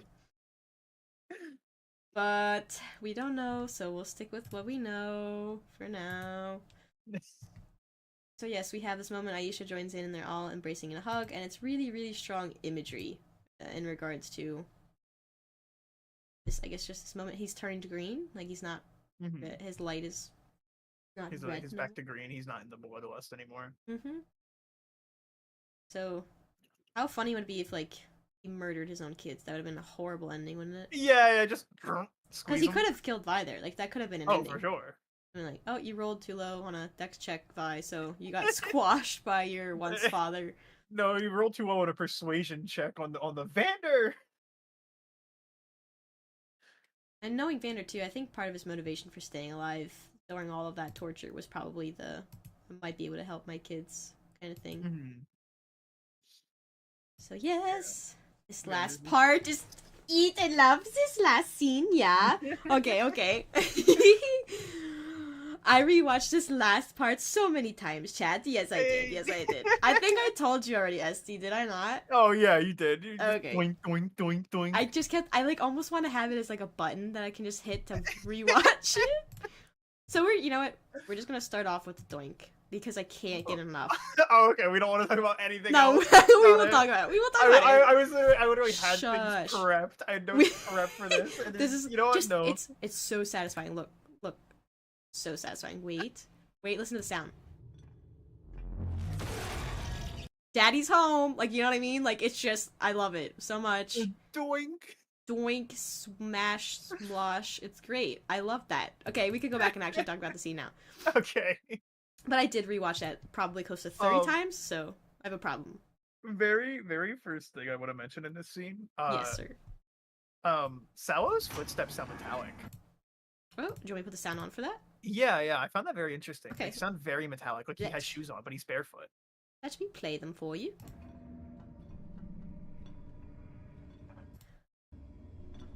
Oh, I guess it's because his legs were the thing that were broken, so it would make more sense that his legs are probably... I just find it interesting that they sound very metallic, and like I wonder like what this healing process really is. Is it really the glorious evolution of being turned into a robot? Interesting, I didn't notice that the first time. Yeah, neither did I. I only noticed it the second time watching through. Interesting. Oh yeah, someone in SB in chat said that Vander probably thought one of them got knocked up. Okay, so let's break this scene down because it is our last scene of this episode, and it fundamentally shifts the game around, yeah? I'd say so. First of all, Jayce coming out of this, like being forced out of the core thing or whatever, makes me think that this was the first moment that he's had outside of whatever hellscape he was in. Yeah, so let's take a look at him when he first comes out of here, shall we? Yeah. Because I would like to talk about his look as well. I love Victor's glorious evolution, so listen, I don't want to hear this slander, but I doubt his vision. I love his vision. We go back to the Squidward ethereal plane. I like how Sallow kind of his dressing reminded me of Dune. Everybody who's becoming converted, right? We could say to the glorious evolution. Dresses in a new way, like they just find some cloth and throw it on and become like a little monk-looking desert people, you know? So interesting that they have a lot of this cloth around. I wonder if they're making it themselves. Eric, I'll mention that in just a second because I really want to talk about that. Okay, I'm sorry, I'll get there. I'm just trying to get to Jayce. It's fine. No, it's fine. Oh yeah, he looks like... he looks in pain. Yeah, and it looks like this is the first time he's being forced out of the core. Like the core was like, hey, we need you to protect this. Get out. Here's my perception of it, though. I almost didn't think the core ejected him. I kind of took it as he fought his way out. Because of his determination for what he goes to do. You know what I mean? But the convenient timing of it? Yeah, it is convenient. I guess maybe Victor's trying to take, or Salo was trying to take something for Victor that maybe the Hex Core didn't want him to take. But at the same time, if I had to say what the Hex Core thing was most rooting for at the moment, I'd be like, Victor? You know what I mean? Are they two separate Hex Cores? I don't know, brother. I don't know. Here we go. We got our first look at new skin Jayce. New skin. We new see skin that dropped. Drop your open up your wallets. Yes. We see that his wrist that he carried around his used gem from when he was a kid, that whole winter scene, is now embedded within his wrist. Yes, he is part of the rune. And the rune seems to be lit up. Yes, now. Activated. Whereas before it was dead. Like it was that darker dull blue.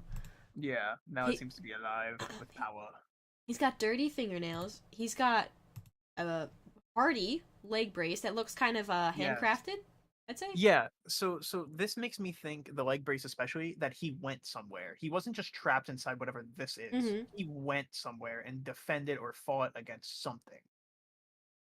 Because, like, where else would he get these materials? His outfit's kind of changed as well. But it doesn't look like he had access to clothing, so like his outfit stayed the same, but it kind of like got morphed and like as he needed it to. So like he went somewhere for sure, and I'm so curious as to find out where he went.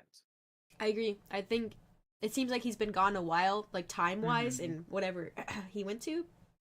But also that he underwent some kind of stressful fight, either internally or literally or in his mind. He has an aesthetic of and the facial hair too also leads you have to believe that time went by. Like, yeah, for sure. The way his hair I don't think that he's experiencing time like Mel is, where we're not too sure if she's gonna actually experience 6 months. I think he did experience 6 months. Oh, you think it was just like you think it was literal, like the time that went by for us? I think the time that went by for us is the time that went by for him. I think he was actually gone for that amount of time. I could see it so much. I could see it as like longer, honestly, from the really? way they. Years? Yeah. I could see it as longer than 6 months from the way they have him looking. Honestly, it could. But yeah, I mean his hair. Yeah, it has to be longer than 6 months because of his hair being grown out so much. His hair was like that short kind of. That old top frat boy haircut before, right? Yeah. Okay. And yeah, that's a good point to Sholomit. What's it to ya? Oh, I recognize your name because I couldn't say it last time either. But the where's Echo and Heimerdinger thing? That's the reason why I felt like he fought his way out, because of the fact that they weren't there. I was like, maybe he really struggled to get out, but they have to answer this. Like, I'm not gonna put critiques or any ideas further in because because we don't know what happened to them. We don't know yet what's going on. But yeah, he looks not particularly well. He looks out of breath too. So immediately the first thing he says though is like Sallow, and I just almost want to play it out loud. But yeah, he's teleports in front. Actually, do you want to try to freeze on this too? Sure. When he first sees Sallow, Sure. It kind of flicks through a bunch of scenes, and we kind of see Sallow as this demon for a second. Okay, yeah. I think it's here, or it's like once he puts on his hood. What do you mean? Sorry, I just want to make sure. Just quickly, like go like pause on pause. Like I just got copyright, sir. I know, and I'm just saying. It was closer. Yeah.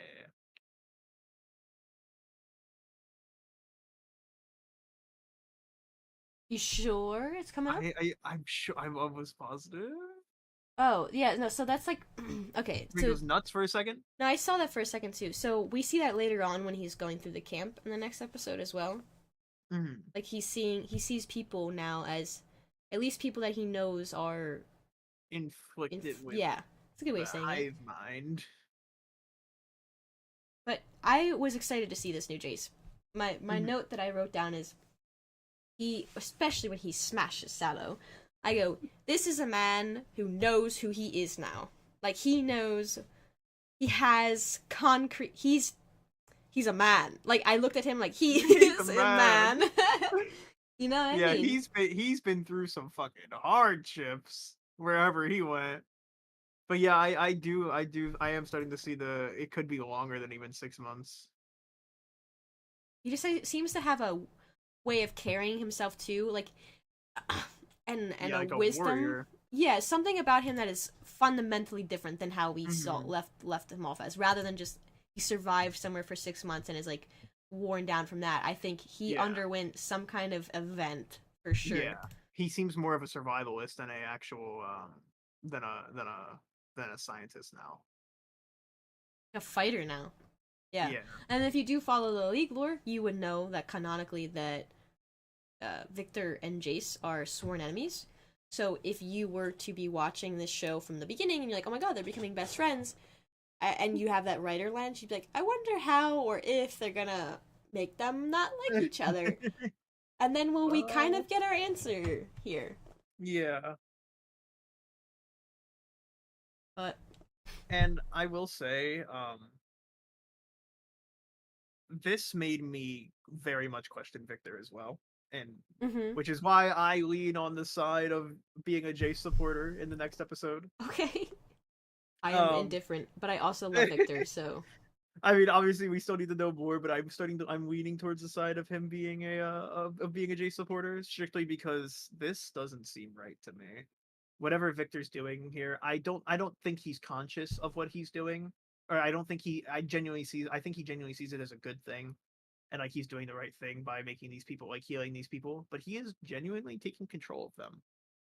This is not Sallow at all. Even if Sallow got his legs healed, this is not Sallow. That Sallow would never act this way. Ever in his life would he act this way. He is way too stuck up and way too he like, found God in a way, eh? yeah, but no way. Not Sallow. You're not a believer. I'm not a believer in Sallow. Don't Sallow's not a worry. believer, that's for sure. But He's yeah, like, turned to absolute pudding in like 30 seconds, so you're yeah, fine. yeah, so don't worry. But yeah, for that reason I feel like Sallow is completely changed and I don't like that. I don't like how Victor is fundamentally changing these people. I could see Huck turning that way. I could see Huck turning the way he did, but I can't see Salo doing it, which is what really set me off into thinking that Victor's not doing a good thing. You just don't understand. You're not I part of the yeah, glorious, maybe I don't. evolution. I mean, I feel like I can get it, but I also feel like I've spent a lot of time studying religions, so I think it Mhm. would make sense to me. Like, it doesn't feel spiritually too estranged. I think if you can, like, reach that ultimate transcendent state, you would no longer be the way you were. You would kind of understand things differently. And, like, kind of like Victor says with the whole, the more you understand is, like, paradoxical, because then you actually realize, you know, the vastness of your ignorance. But Mhm. I think I wasn't taken aback, but I do feel like you have a lot of points with that because I think the show is trying to make it a bit creepy, and also Mhm. it froze on it for you. Hopefully, you're content with that. But it does show them like missing their brains, Yeah. so it could be kind of like they're puppets rather than Yeah. Like a sentient high people that are more than thinking. an actual their own mind. Yeah, so it's and then we were talking earlier about the morality of necromancy versus other Control. control magic, and here we actually get an instance of that. Well done, I would say, for in my depiction across literature, seeing someone take control of someone else's body. It was done in like Mhm. such a smooth way. Yeah, where it's almost like they're giving up control willingly. Yeah, like happy to do so almost, and like and it'll be kept private, you know. So, yeah, basically, uh, let's see. One of the lines I had: "Who do you think could mend such a broken creature? Would you want to speak with him?" And then we switch over to Victor's voice, which I found very interesting because if you know how like vocal cords work, your voice is kind of shaped by the literal biology of your throat. Yeah. So I was like, that's interesting. Wonder how that's worked, but we'll go Yeah, magic. this is yeah, so this is some mystical shit. That's some mystical shit, but it looks it's mystical, I guess. Um, but we have the whole I feared I would never get a chance to talk with you again, and Jayce is confused for a second and says, Victor, I would prefer to converse in person, but there's so much work to be done. Then Jayce again is still on this confused, like he's not hopping on the train quick enough. He's like, "How are you doing this?" Yeah, he does not care about this. He wants to end this conversation. He says, "I suppose this is somewhat beyond where we left off." And then Jayce again, still functioning, still what worrying about the logistics of what's occurring. Mm-hmm. Is Sallow still in there? And then we have Sallow kind of saying it like, "Of course, silly. Where else would I be?" Yeah, like, not even panicking a little bit. But you have my solemn vow that anything you discuss will be kept in the strictest confidence. I owe Victor everything. So it's, and I mean, if you are familiar with reading any kind of biblical texts or honestly any kind of religious text, the idea of this Messiah or a spiritual figure healing you does typically make a person fundamentally change faith. So I can see the idea of like being cured, of not being able to walk again, kind of changing you on that level. That's not like an uncommon thing, I guess. And then something I pointed out when Jayce is talking, did you guys notice that his breath is cold? Mm-hmm. You did? Okay. Yes. Well, Sallow's is not. Which makes me feel like maybe Sallow isn't breathing. You think that means Sallow isn't breathing? Yeah, I mean, like even if it was, even if he just didn't feel cold, you would see it in his breath because his breath would be producing some heat, right? Which would make that kind of cold sense. Well, so my stupid tingly little brain went back to when he was in the cold place as a kid, like the snowstorm. And I was like, maybe he just came from somewhere cold. Well, no, because so the way that the breath, like that you would see the breath be cold is because the room itself is cold, not because he's cold. Right? I think I watched something sometime about like it's about the temperature difference between your breath and the air. Like so it doesn't necessarily mean the room has to be cold, but it's like a weird science thing that has to occur. So technically the room doesn't have to be cold here, but it wouldn't be like to an obvious that it would be that way. I guess. Yeah, I think the room has to be. No, because when they were walking in it before, when all three of them, Echo, Heimerdinger, and him, were walking in it, the room was not cold. Their breaths were not showing. So this is a new thing, and it's just his breath. Whereas before, when they were talking in here, it was not like a cold enough room to have them breathing this way. So like, I mean, I couldn't explain why it's cold now, but I do feel like the room has to be cold. I don't know. I feel like it's not. Buffalo? It's not where he comes from. Like, not where he comes from. I couldn't see it, like, because it's the environment that you're in. It's not like that you're in currently. So like, if it's cold for Jayce's breath, like if you can see his breath, you would be able to see Sallow's. Is like where my mind is, like just scientifically. No, you can There's instances where you could. I'm not a scientist though, but I remember learning about this because I think it happened to me few times when I was outside at night, and I'm like, oh my god, but it's not cold. Like I think you could see it like 60 degrees and stuff like that. So, but never mind. Yeah, but I think there has to be a great enough temperature difference between your breath and the outside air to create steam.